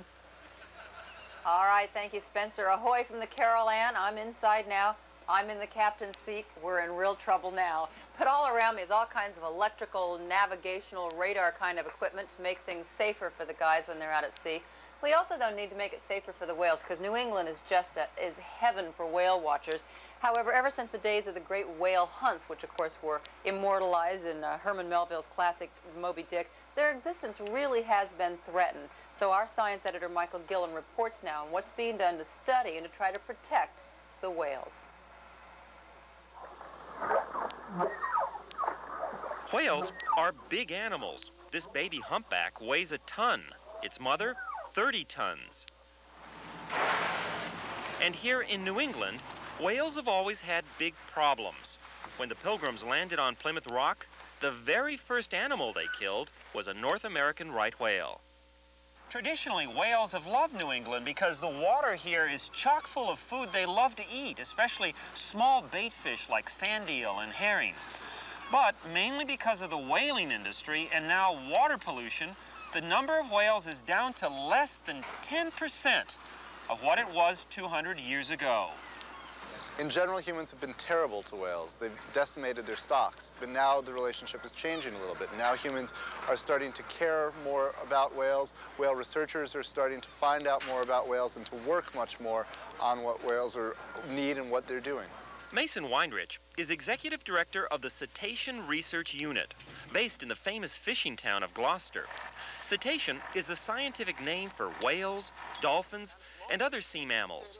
Recently, I got a chance to go out with Mason to do some whale watching. What do you think the odds are we're going to see whales today? As long as we can get out there, 100%. We've been seeing a lot of whales the past few days. No kidding. All right, let's go. So I guess you have to have pretty good weather with this small boat, huh? Yeah, you do. You need calm seas, and that limits some of the time that we can get out here. We're trying to get funding together for a bigger boat at this time, but it's a tough time for a nonprofit. We were heading for one of the whales' favorite feeding grounds, Stellwagen Bank, 12 miles offshore. How many different kinds of whales do you see in New England waters? There are several different kinds. We see the largest whales we see are finback whales, which are the second largest whales. We also see humpback whales, minke whales, which are the smallest. The little guys, yeah. And we also occasionally see right whales or sei whales. May is a magical month around here. After wintering in the Caribbean, the whales are returning for a summer in New England. Oh, there's one right over there. Look, look. Oh, my goodness, that is huge. That was a humpback, isn't it, Mason? Right. How close we get to these animals down here in this little boat. We have a special permit from the federal government that allows us, because we're doing research work, to get this close. It looks like Rocker is on the left. Do you know him by name? Yeah, there's Rocker. He's about to fluke. Oh, wow, look at that. Nice shot. Oh. The Cetacean Unit researchers have named and photographed 700 whales, some of which they've been tracking for 13 years. Most people couldn't tell the difference between one humpback whale from another, but you guys have a system, don't you? Yeah, we do. In fact, each humpback whale is born with different distinctive markings. And for instance, each whale has a different set of markings on the underside of its tail or on its dorsal fin that tells you which whale is which. Humpback whales are famous for their songs and sounds, so no research outing would be complete without an underwater microphone. Do you think he knows we're here? Oh, he can hear us. He can definitely hear us. Yeah. Because they don't see well because of the water. What are the biggest challenges, do you think, facing whales today? Coastal development and its resulting pollution. Oil spills, oil drilling in the environment, which can be very dangerous. Entanglements in fixed fishing nets, particularly gill nets and drift nets. And sometimes public ignorance about what their real problems are. Whale watching tours have been organized to increase public awareness. We tagged along as Mason and Captain Jim Douglas took out a group of high school students on his boat, the Dante 6. It was a good day. We were lucky enough to find a pod of humpback whales feeding. And we had a visit from a whale named Seal, who became very curious about our boat. Certainly there are some times out here where you really have to wonder who is watching who. One of the activities that we do is I take them out and we actually measure out in meters how large these animals are. And right then, they're kind of like, no way, we're never going to see an animal this big. And then the animals actually come to the boat and they are that big. They're just overwhelmed at the size. It was really neat to get up so close and just see them. I thought they were a lot smaller, and I thought that they'd be mean, and they weren't mean at all. Life for these whales can never be as carefree as it was before the Pilgrims showed up. But now the Cetacean Research Unit wants Stellwagen Bank to become a protected marine sanctuary. It's only a small part of the Atlantic Ocean, scientists say, but it would mean so much to the whales and the people of New England. All right, Michael, thank you. I've got the captain of this boat right now, this trawler, Sal Zappa. Yep. I asked him, is this your seat? He said, both of them are. Biggest catch ever yesterday, right? How much? We had 60,000. Wow, 60,000 pounds. Do you eat fish? No. Look, hamburgers. Hamburgers. All right, we'll be back with more from Gloucester, Massachusetts in just a moment.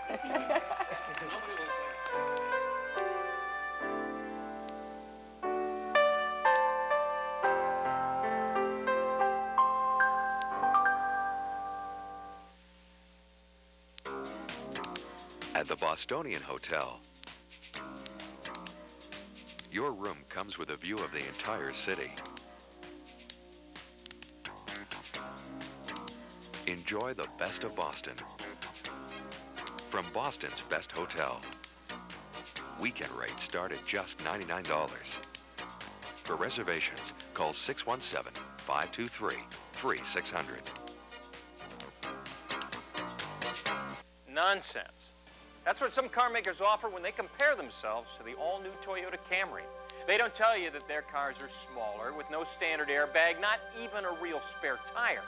Cheaper, sure. A better value, nonsense. This Toyota Camry seats 5 comfortably, quietly, and has a history of better resale value. Cheaper, they got it. A better value, nonsense.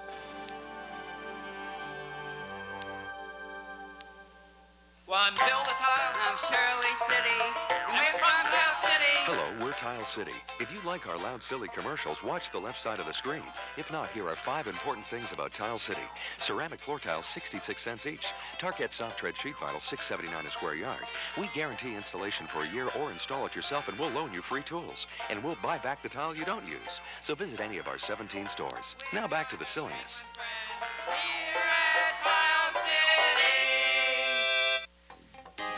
David, why is it that every night, just when I'm about to go to bed, you have to start something? You just won't let facts get in the way of your argument. Spend your evenings talking with David Brudnoy on WBZ AM 1030. It's sale time at Meineke Discount Mufflers. Before June 30th, get a muffler from as low as $16.88 to $27.95 installed. At Meineke, you're not going to pay a lot for a muffler. This is WCVB TV, Channel 5, Boston.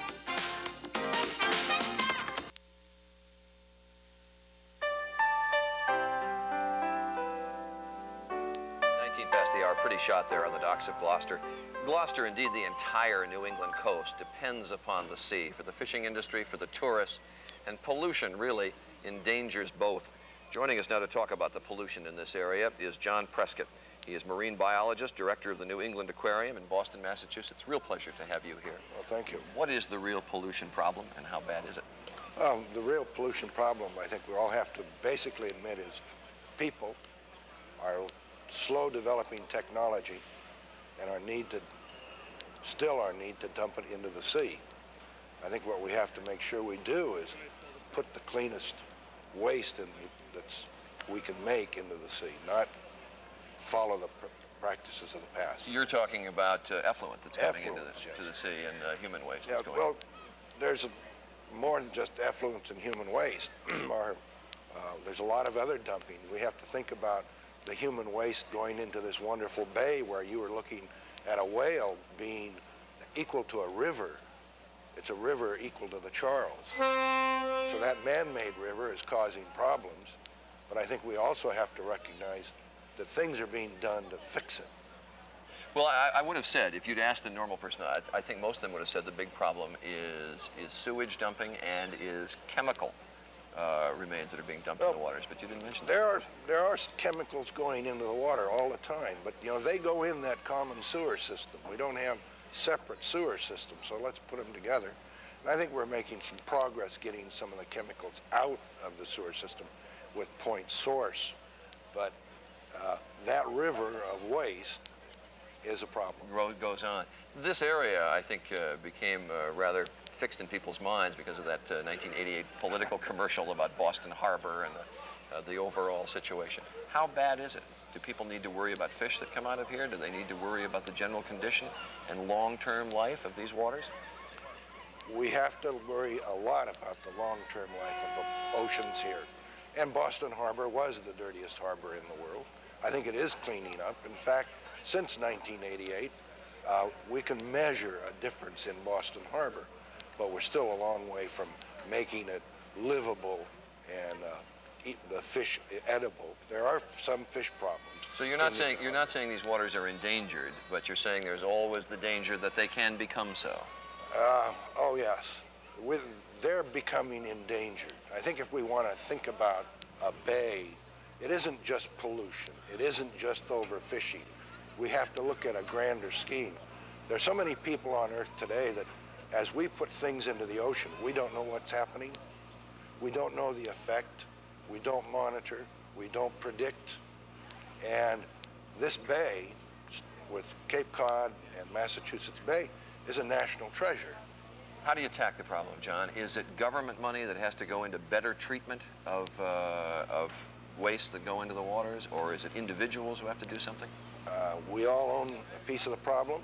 I think we all have to do something. There are things we can do when we start at our house. All the sewage that goes in the bay starts at a home or a business somewhere. Don't put it in the beginning. John Prescott, pleasure to have you here. Thanks for being with us. We'll be back. When the Dance Theater of Harlem rehearses in white socks, you get tough danced-in dirt.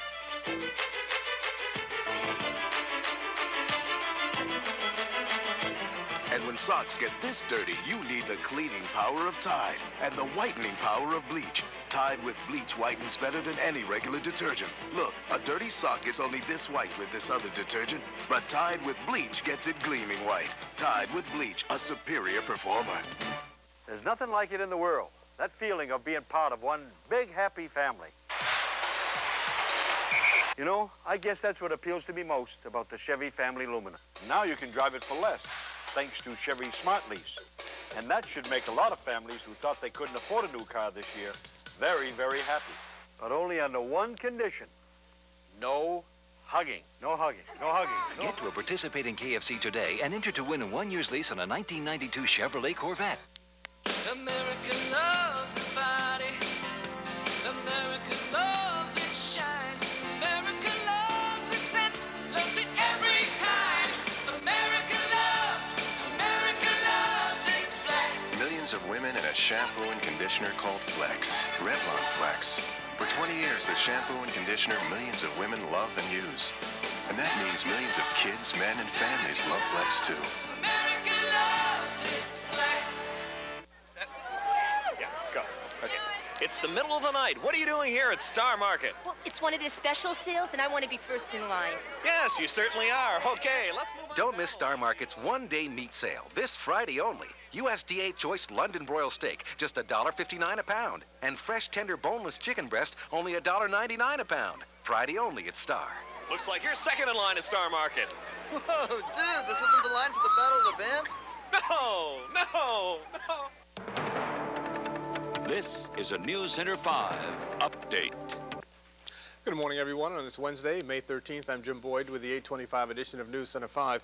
49 the temperature in Boston this hour. We'll take a look at weather and traffic in just a moment, but right now we take a look at our top local stories. Police are calling in yet another case of domestic violence. A Taunton man faces arraignment today on murder charges. The victim, his ex-girlfriend. Police arrested 26-year-old David Stroney soon after the body of 26-year-old Patricia Rose was found in her Middleborough Avenue home yesterday afternoon. Rose, who had 3 children, had been stabbed to death. The children were not harmed. Authorities say Stroney was under a court order to stay away from Rose. State police in Bridgewater are investigating a fatal overnight car crash. 59-year-old Wallace Reed of Foxborough was killed about 11:30 last night when his car slammed into a bridge abutment at the intersection of routes 495 and 24. According to police, Reed's car traveled some 100 feet from the road before hitting the abutment. Officials say there were no skid marks on the roadway. They do not believe that alcohol was a factor or that he fell asleep at the wheel. Governor William Weld is moving early to end all speculation about his political agenda. The governor says he has no plans to challenge Ted Kennedy for his Senate seat in 1994. The governor also says he has no national ambitions, but rather plans to seek re-election when his term ends in 2 years. In sports, the Celtics try and go one up on the Cavaliers when they meet tonight in Game 5 of their playoff series in Cleveland. That best-of-7 affair, all tied up at 2 games apiece. The Red Sox got plenty of offense from Ellis Burks last night. He had 3 hits and drove in 3 runs on the night. That gave Boston all the runs that they would put up on the board, but that was not enough to offset the 6 runs that Minnesota got off starter Mike Gardner. The Twins won it 6-3. Twins and Sox will do it again tonight at the Metrodome. Now we check the latest on the morning commute. Here's Smart Routes traffic reporter Eli Shearer. Good morning, Eli. Well, good morning, Jim. We have some extra slowdowns coming in along the river right now. Reports of a 4-car accident underneath the Western Avenue underpass. That's just east of Harvard Stadium there on Soldiers Field Road. That'll tangle up the traffic quite a bit. Possibly, if you're just heading out the door, you might want to consider the Cambridge side of the river or the Turnpike extension. Coming out of the Newton area, it doesn't look too bad, although there is a tire changer in West Newton now that's got traffic a little bit slow back towards the Weston tolls. Also, 128 through the Linfield stretch and right down into Woburn is all tangled traffic because of an earlier accident. It was in the left-hand lane by Washington Street. From the Smart Routes Traffic Information Center, I'm Eli Shearer, News Center 5. Okay, thank you, Eli. And as for the weather, looks like a rather drippy, dismal day out there thus far. It is pretty gloomy start, yeah. Will improve? Yeah, I think it'll get, well, I don't think we'll see much sun near the coast, but I think it'll maybe brighten up a little bit at least. Eventually, huh? Yeah, and well inland, it'll be another nice afternoon, I think. Right now we have sunshine, for example, in the Hudson Valley, Albany, on up northward into most of northern Vermont, totally clear, in fact. So already in the 60s there. In the midsection of the state, we see 50s from Worcester on up into New Hampshire. Near the coast, still fog and drizzle, 49 in Boston, and dense fog in some spots. The forecast calling for a cloudy, foggy, misty beginning. Only in the 50s, even this afternoon near the coast, but some sun through the clouds over the interior will allow temperatures to get up to 60s. We'll say back 30 miles or so from the coast, and western and northern New England, 70 and better. Tonight, mostly cloudy. Chance of a few showers late tonight as a cold front approaches from the west. Temperatures ahead of that front, though, will be mild, 48 to 55. Chance of showers early tomorrow, then partly sunny, mild in the afternoon, 65 to 70, even at the coast tomorrow. So things start to get nice when we need them toward the end of the week. Okay, back. Solid oak furniture. Hard to find? Expensive? No way, because Rotman's has the selection and the price. Like this Rotman solid oak bedroom. The beautiful graining, the rich design.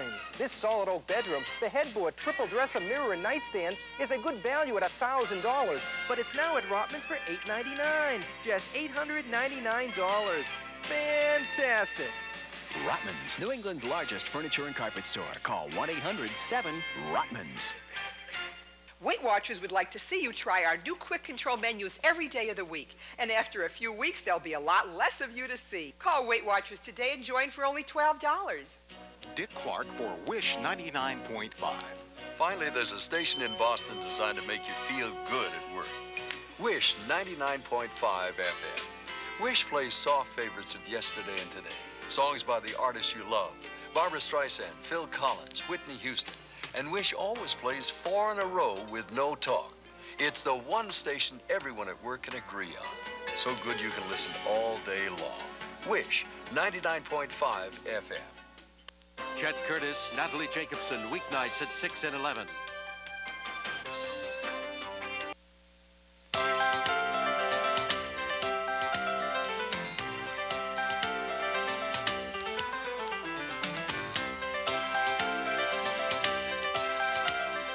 Hi, this is Sal Zappa, and we got here the crew from the Caroline and the Orion. Good morning, America! Buongiorno, America! And buongiorno. We got that one down this morning. Good morning, everyone. I'm Joan London. And I'm Charles Gibson. Good to have you with us. It is Wednesday, May 13th, and that's the crew of the Carol Ann, the boat that's right behind us here as we're on the docks of Gloucester, Massachusetts this morning. They brought in their biggest catch in 4 years yesterday. That's right, 60,000 pounds of fish. Yeah, we're here in Gloucester, Massachusetts, but right across the bay from us. I don't know if you can actually see through the mist this morning, but there's a little artist you can't see over there. Well, anyway, trust me. There's a great little art colony that's over there. And this part of New England, it really does attract great artists, great writers, but if you really want to talk serious writers, you need to go a little bit south of here, where Spencer happens to be this morning, in Concord, Mass. It is the home of Ralph Waldo Emerson. It was the home of Louisa May Alcott. It was the home of Henry David Thoreau. I mean, the list goes on and on and on. Great, great writers who came from there. And we're going to give you a little lesson in history this morning from Joel Siegel. Also, we've been talking through the morning about how some of the supplies of fish are diminishing because they've been heavily fished. Things like cod, flounder, haddock, more difficult to find. And so people are turning to things that they used to call junk fish, things like skate and dogfish. And we have a gourmet chef with us today who's going to cook some of those up and tells us that they can be just as good as the kinds of fish that we're more used to eating. He'll be with us in a few moments, but right now we go to Mike Schneider standing by in New York with the news of the morning. Mike? Thank you, Charlie. Good morning, everybody. The last time coming up for the astronauts, the last time they can actually try to get a hold of the Intelsat satellite and maneuver it into the cargo bay of the shuttle Endeavour. After that, the shuttle will not have enough fuel left, we're told, for another attempt to rescue this satellite. 3 astronauts will leave the shuttle today, the first time 3 people have ever walked together in space. And if they do manage to literally grab the satellite, they will pull it into the cargo bay, repair it, and hopefully be able to send it on its way into an orbit where it can do the job for communications on Earth that it was intended to. Presidential politics for you now. 2 primaries held yesterday in West Virginia and Nebraska. No surprises to report in either place. President Bush and Bill Clinton each winning big. The president has already locked up the Republican nomination, and every contest does bring Clinton that much closer to winning the Democratic nomination. He is now just about 300 delegates away from going over the top there. ABC's political director Hal Bruno joins us live from Washington this morning. Hal, no surprises, as we said, from yesterday's results. Where do they go from here? How much suspense is left in this thing?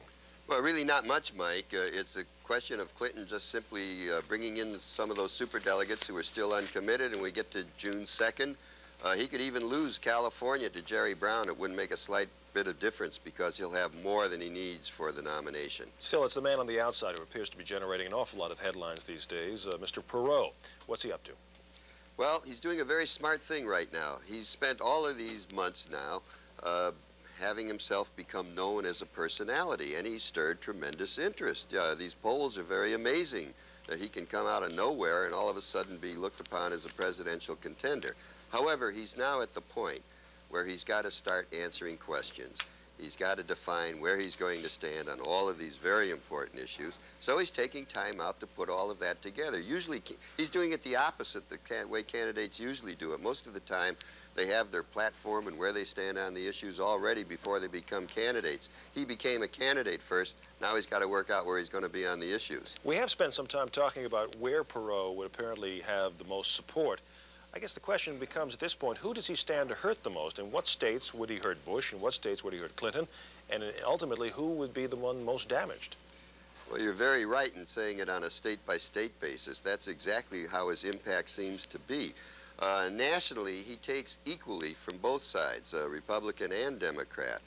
But when you look at it state by state, his presence has a different type of impact. For example, a week ago in North Carolina, his presence in that race, in a 3-way race, probably would have meant that Bush could have taken North Carolina away from Bill Clinton, the Southern governor.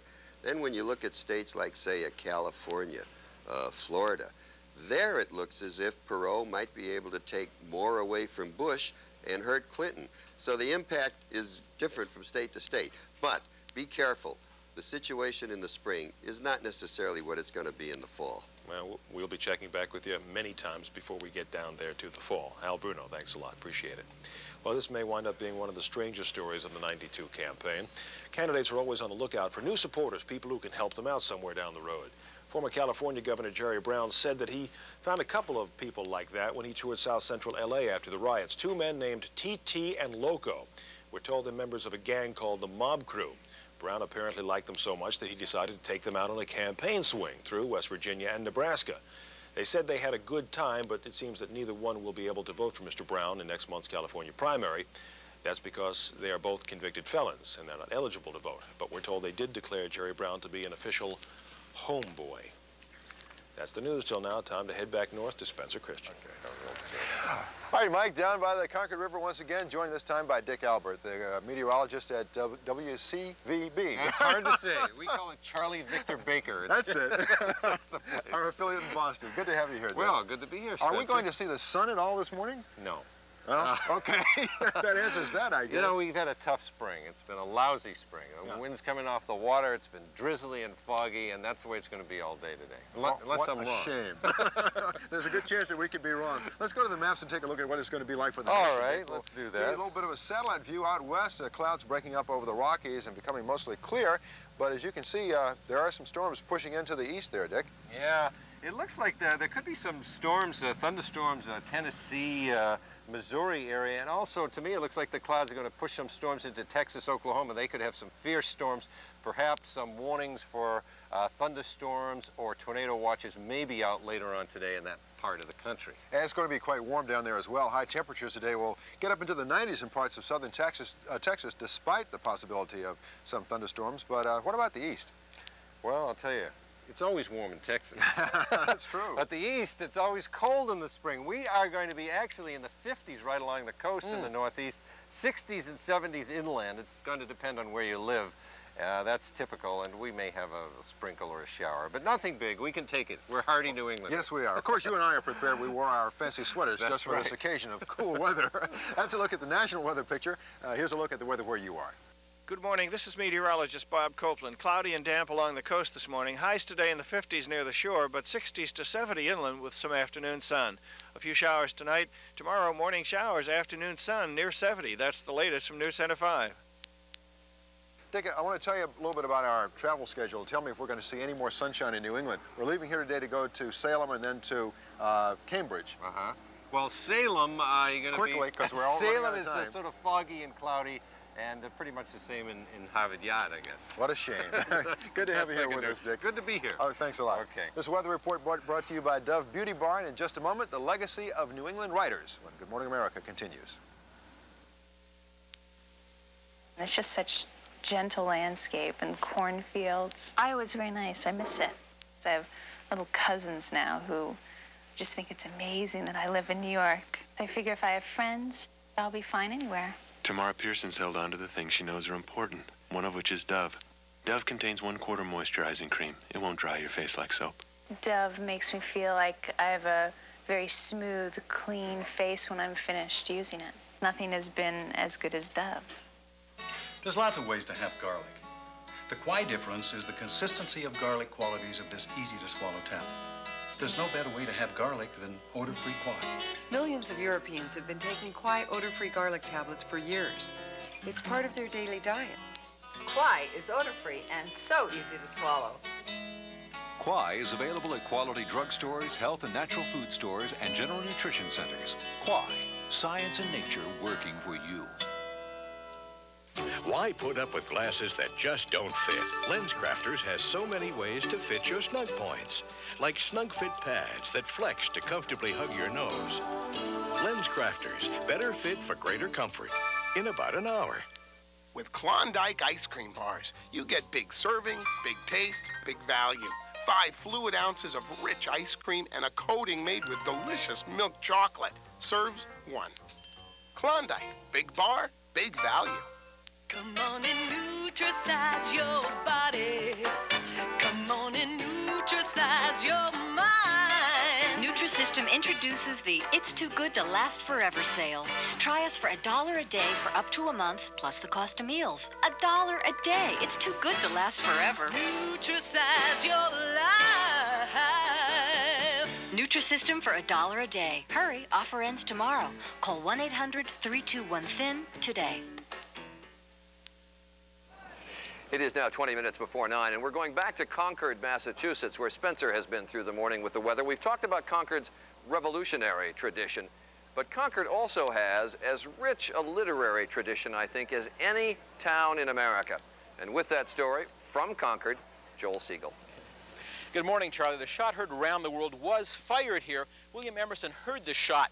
He built his house, the Old Manse, in 1769, and 70 years later, his grandson started another revolution here. This one fought with pen and paper and the raised voices of the Transcendental Club. Transcendentalism, not a specific philosophy as much as a grouping of ideas we still hold, that there's some of God in all of us. That egalitarianism, that optimism is part of the American character.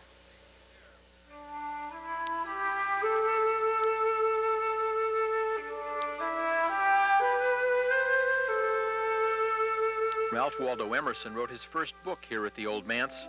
The descendant of ministers going back 6 generations shocked America when he suggested we didn't need the strictures of an organized religion. Nothing is sacred but your own integrity, he wrote. When he married Lydia Jackson, they moved around the block. Nathaniel Hawthorne moved into the Old Manse. Emerson's study became his study. He used his wife's diamond ring to write in this window pane, "Man's accidents are God's purpose." That's his writing. 1843. He called the book he wrote here Mosses from the Old Manse. He'd go on to write A Scarlet Letter, still one of the greatest American novels. But the story of Concord is more than words, it's people. The Alcott girl, Louisa May, babysat for Hawthorne's children. She lived a mile away at Orchard House. Her father Bronson kept trying to peddle his crackpot educational theories that children should enjoy learning. He never earned a nickel. At 12, Louisa May Alcott knew she'd have to support the family. She worked as a seamstress, she worked as a maid. She fought for women's suffrage and women's rights. And at a time when a man's wife had less legal standing than a man's horse, when in 1 year one sister died and another married and her close-knit family had begun to unravel, she said, quote, "I'd rather be a free spinster and paddle my own canoe And at this desk, she wrote about her sisters and called them Little Women. So sisters Anna, Elizabeth, and May became Meg, Beth, and Amy. She was Jo. Her books, still in print in 24 languages, have survived. An early feminist who asked, why can't women have it all? So have her ideas. In 1869, she got a check for $8,500 for the sequel to Little Women, about $200,000 today, and she just threw caution to the wind, grabbed a handful of that money, and put in this kitchen sink. Her botany teacher would not have been impressed. There are lessons to be drawn from going to the pond and drawing water, he might have said. This was the pond, Walden Pond. Henry David Thoreau taught Louisa May Alcott. Almost 150 years later, and more than the other Concord giants, he teaches us today. At the Thoreau Lyceum, a built-to-scale model of the cabin he built in 1845 for $28.12.5. His living expenses were 27 cents a week. He'd work 6 weeks teaching, doing carpentry. He was the town surveyor, and make enough to live on the rest of the year. At the Emerson house, sticks and hats Emerson would use to walk to Walden Pond. He owned the land. Did you know Thoreau was in love with Emerson's wife? I wonder if Emerson knew. The tradition was started by Louisa May Alcott's father to remember Thoreau by leaving a stone near the site of his cabin. He was so opposed to slavery, he refused to pay his poll tax and spent a night in prison. There's a story Ralph Waldo Emerson visiting him in jail saying, "Henry, what are you doing in there?" And Thoreau answering, "Ralph, what are you doing out there?" It never happened. This did. His first book was such a flop, they printed 1,000 copies. One day he got 700 copies back and wrote, with some pride, "My library consists of 900 volumes, 700 of which I wrote myself." A lake is the landscape's most beautiful feature, he wrote. It's the earth's eye, looking into which the beholder measures the depth of his own nature. Did he begin the science of ecology? I don't know, but I can't imagine anyone involved in its study who hasn't read Walden. And if you believe in a higher law, how can you follow an immoral law like slavery? Gandhi learned from his book, Civil Disobedience. So did Martin Luther King. Talk about a shot heard round the world. They call the cemetery in Concord Sleepy Hollow. Sounds more Walter Disney than Waldo Emerson. Concord's giants are buried here on Author's Ridge. Emerson, the teacher, with the most impressive monument. Hawthorne's stone as spare and elegant as his prose. Louisa May Alcott, sick with typhus, traveled to her father's deathbed and died herself the next day. Thoreau wasn't buried here. His grave was moved here after he'd sold enough books. But he has the last word. "Have you made peace with God?" an aunt asked. "Auntie," he said, "I never quarreled with him." Genius happened here at Concord. In the 19th century, Emerson and Hawthorne were far and away the most influential of the Concord giants. In our time, it's Thoreau and Louisa May Alcott, civil disobedience, ecology, the revolution, and women's rights. And what's truly remarkable about this little town isn't that the buildings are still standing, it's that the ideas are still alive. Thanks very much, Joel. It's now 1/4 the hour, and we're going to go down to Joan. I gather we're going to be eating some different kinds of fish in a few moments. You better believe it, Charlie. Thanks. Coming up next, a completely different kettle of fish when Good Morning America continues. You guys have to eat something before you go. I'm telling you, I really don't think she's going to let you wear it. Have you noticed that we go through this every morning? She always lets me borrow anything. She's not going to let you wear it. Where's my jacket? Give your family all the nutrition of a complete meal with Carnation Instant Breakfast. I'm not kidding. Nobody leaves this house without having a decent breakfast. Or with my jacket. Carnation Instant Breakfast. Because life doesn't stop for breakfast. Come on, you're going to be late. Nice jacket. Nice try. When Robin Boardman's publishing company joined MCI's Friends of the Firm, she saved an extra 20% every time she called long distance to her circle of callers, like writer Dennis Glennon, who saved an extra 20% every time he called his friend of the firm, artist Christine DeLuise. Since they've joined MCI's Friends of the Firm, they're saving an extra 20%. So if you have a small business, start saving an extra 20% right away by making this call. If I were going to create the perfect place, I'd start with the north. I would carve out rivers and rolling hills, then ride the moon south and warm the skies with a tropical sun. I would dot the west with little hometowns and fill the east with excitement. Right in the middle, I'd put a great big playground. I would surround it all with water. from coast to coast to coast, and I'd give it a name, Florida. You could ease up a little. Table for two in about 5 minutes. Mr. Douglas, I have your table. But you're not gonna. You could stop being a perfectionist. But you're not gonna. You're not gonna change because of heartburn, and you don't have to. There's something new that's like no ordinary antacid. New Maalox Heartburn Relief. It stops the burning and helps keep it from coming back. So get on with life like you're gonna live it. New Maalox Heartburn Relief is made for you. All right, as many of the fishermen around this area will tell you, a lot of the more popular edible fish that come out of the North Atlantic have just really been dwindling because they've been quite simply overfished. So they're quite anxious to sell some of the fish that they used to throw away. Good news, a lot of these cast-offs are really quite tasty. And to prove that, we have invited chef and restaurateur Jasper. Jasper White owns a restaurant in Boston called Jasper's, yeah, right. appropriately. How you doing? Great. How you doing, John? I'm okay, but I don't know if a lot of people are going to recognize the names of some of these fishes we're talking about. Well, we're talking about skate, especially, but we're also talking about tautog, wolffish, mackerel, pogies, dogfish, and lots of great species of fish that people should start cooking with more. Do you cook them in your own restaurant? We do. We always try to serve at least one underutilized species so we can take a little pressure off the ecology of the ocean. This is skate. This is actually the wing of the fish, as I understand it, right? This is the wing of the skate. All right. Now, it has, I should say, a very, very thick skin on it. It does, and what they've done is they've started skinning it for market, and it really has made it a lot easier and more accessible for regular people to cook with it. But I'm told you could also, put it in and boil it, and then it will come off easier? If you have the skin on it, you blanch it in boiling water, and then you can peel that skin off a lot easier. But this is, you can buy it like this now at market, and it makes it a lot better. Now, you've cut it into little strips. Okay, this is a fun way. You can cut it in big chunks and saute it, but this is a great fun way, especially for the summer, to cook it. I cut it into spare ribs. Does this fish have bones? The fish has one bone going right through the center, okay. One wide bone. And see, they come out just like pork. You made like little fish just fillets. Like pork spare ribs, almost. And see, this is a marinade here. What's in this marinade? Okay, this marinade has salad oil, shallots, basil, fresh thyme, cracked peppercorns, and cracked bay leaves. Okay. You can use any marinade that you'd like. If you have a favorite marinade that's good with fish, that's fine. If you don't want to use a marinade, you can just lightly brush it with oil and then salt and pepper, and you'll be all set. All right, that's what you got right here. You've got salt and pepper. Now, you just throw this on the grill, right? Right. We've got a wood fire cooking down, and... all right, want to throw those on the grill? Okay. And you, like other fish, do you want to just grill them lightly? Or do these need to be really grill cooked these till they're cooked through, and they're very easy to tell because when it's cooked through, it'll pull from the bone very easily. Well, this is really easy to do. Now, you're serving it with what? I'm serving it with a salad.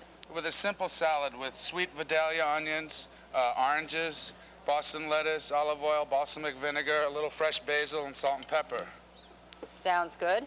Now, you told me that it's kind of a sweet taste. It has a very sweet flavor. It's a great fish. Mmm. Got a big bite. Let me just give everybody. That's very good, by the way.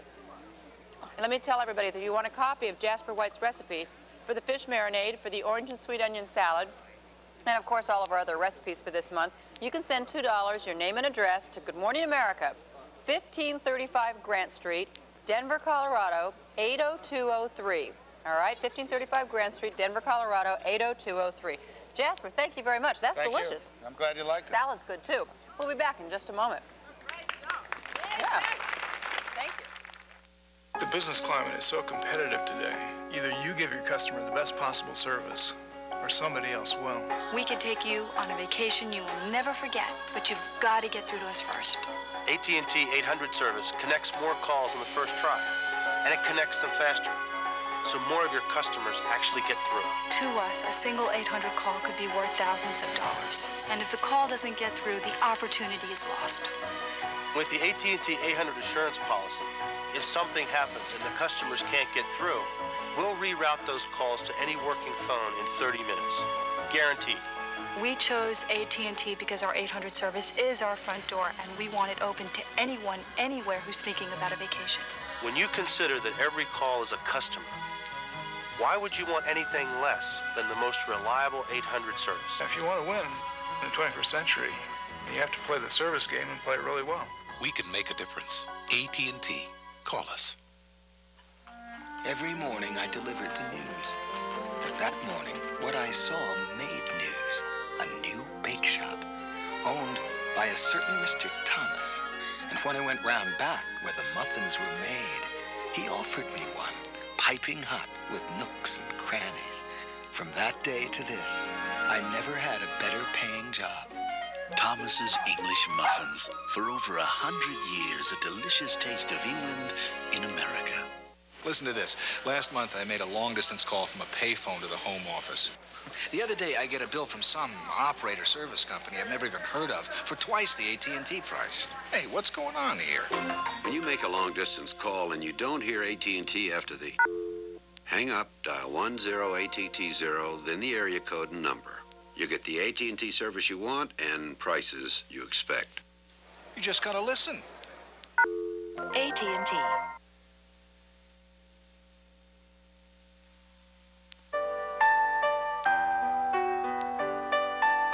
Tomorrow, rowing at Harvard. For some, it's a religion. Well, we're going to be heading out to Harvard. You're going to be doing that all the time. I'm going to be doing that all the time. From Gloucester, we take Route 127 south to Route 1A. Quick stop in Salem, then Route 1 to Boston, where we'll stop in Bunker Hill before heading on to Cambridge. Tasting the skate? Good, isn't it? It's quite good. And, I thought so, too. And very nicely seasoned. Yeah, and there's not a lot of seasoning in there, but it's great. Of course, when you're a master chef like that, you can make it. Yeah, if you have a Jasper White in there, you can do it. Just to recap, on Monday, we were up in Fitzwilliam, New Hampshire. Yesterday in Portland, Maine. Today, the folks of Gloucester have been so nice to us. And tomorrow, as you mentioned, we're going to be at Harvard, Cambridge, Mass. And then on Friday, Joan and I will be in Newport, Rhode Island. And Spencer, we send him off again. He'll be in Mystic, Connecticut for the day. Spencer right now is in Concord. You're going to be joining us tomorrow at Harvard, Spencer? And if you guys think you're going to get down to Cambridge without me, not. I'll be hooking up with you today just before you get to Salem to join you on the bus for fun and games. Yep. Spencer wants to buy one of those Harvard sweatshirts, too. Me too. Oh, absolutely. Pretend that he graduated. Pretend like we went there. All right. But we ought to get you a rag shirt, too. Coming up now in 5 minutes before the hour, we'll be right back. Head for the buses and off to Harvard. Good, huh? Now, we hardly even advertise this, and it's practically flying off the shelves. So what attracted you to it? The name of the dressing attracted my attention. Healthy Sensation is perfect. It is sensational. And this one just jumped off the shelf at you? Yeah, well... Did it hit you in the head? No, it missed. What do you think is in there that makes it a sensation? Carrots and peppers. My husband liked it. He was the tough one. You wouldn't change the name to, wow, is that a wonderful thing or what? Well, that's a long title to put on a salad dressing bottle. Healthy Sensation salad dressing. The name says it all. Buying 100% Colombian coffee can be tricky if you don't know what to look for. Because some coffee is only part Colombian, and some coffee isn't any part Colombian. So how can you be sure you're getting the richest coffee in the world? Always look for Juan Valdez. He'll only be on brands that are 100% Colombian coffee. The richest coffee in the world. Look for the symbol of Juan Valdez on brands like Hills Brothers 100% Colombian coffee. I was in an automobile accident, and I was injured. At first, I was very, very nervous. I had no idea what to expect. I didn't even know I had a case. When you walk in there, they make you feel almost like your family. The consultation was free. I didn't have to pay a cent out of my pocket. I feel like he's my lawyer, and I feel good when I say my lawyer. The law offices of Joel H. Schwartz. Personal injury law. Right now at Spags, save on your choice of these hefty Sin-Sack trash bags, only $1.99 after $5 mail-in rebate. Enjoy a Spag-tacular savings on this Char-Broil Executive Chef dual-burner gas grill with side burner, only $159.99. And save this week on Hills Brothers Coffee. This large 39-ounce can, only $4.39 right now at Spags. Of course, the main reason you shop Spags is... You save money! And that's no baloney.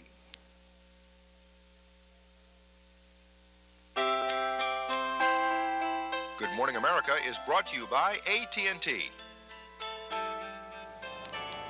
As beautiful areas go, this one's right up there at the top, and we thank all the people of Gloucester for welcoming us today. You've been great. And the boat cruise, nobody told us one fishing story since we've been here. I got one this big yesterday. Did you really? Yes. Sure you did.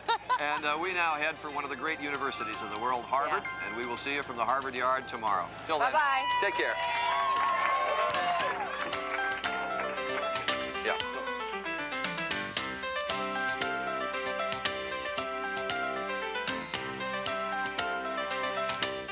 Hotel accommodations provided by Best Western. With hundreds of locations nationwide, it's Best Western, as individual as America itself. New England Tour motor coaches provided by Hemphill Brothers. Hemphill Custom Tour coaches take your show on the road. Hemphill Brothers Coach Company of Nashville, Tennessee.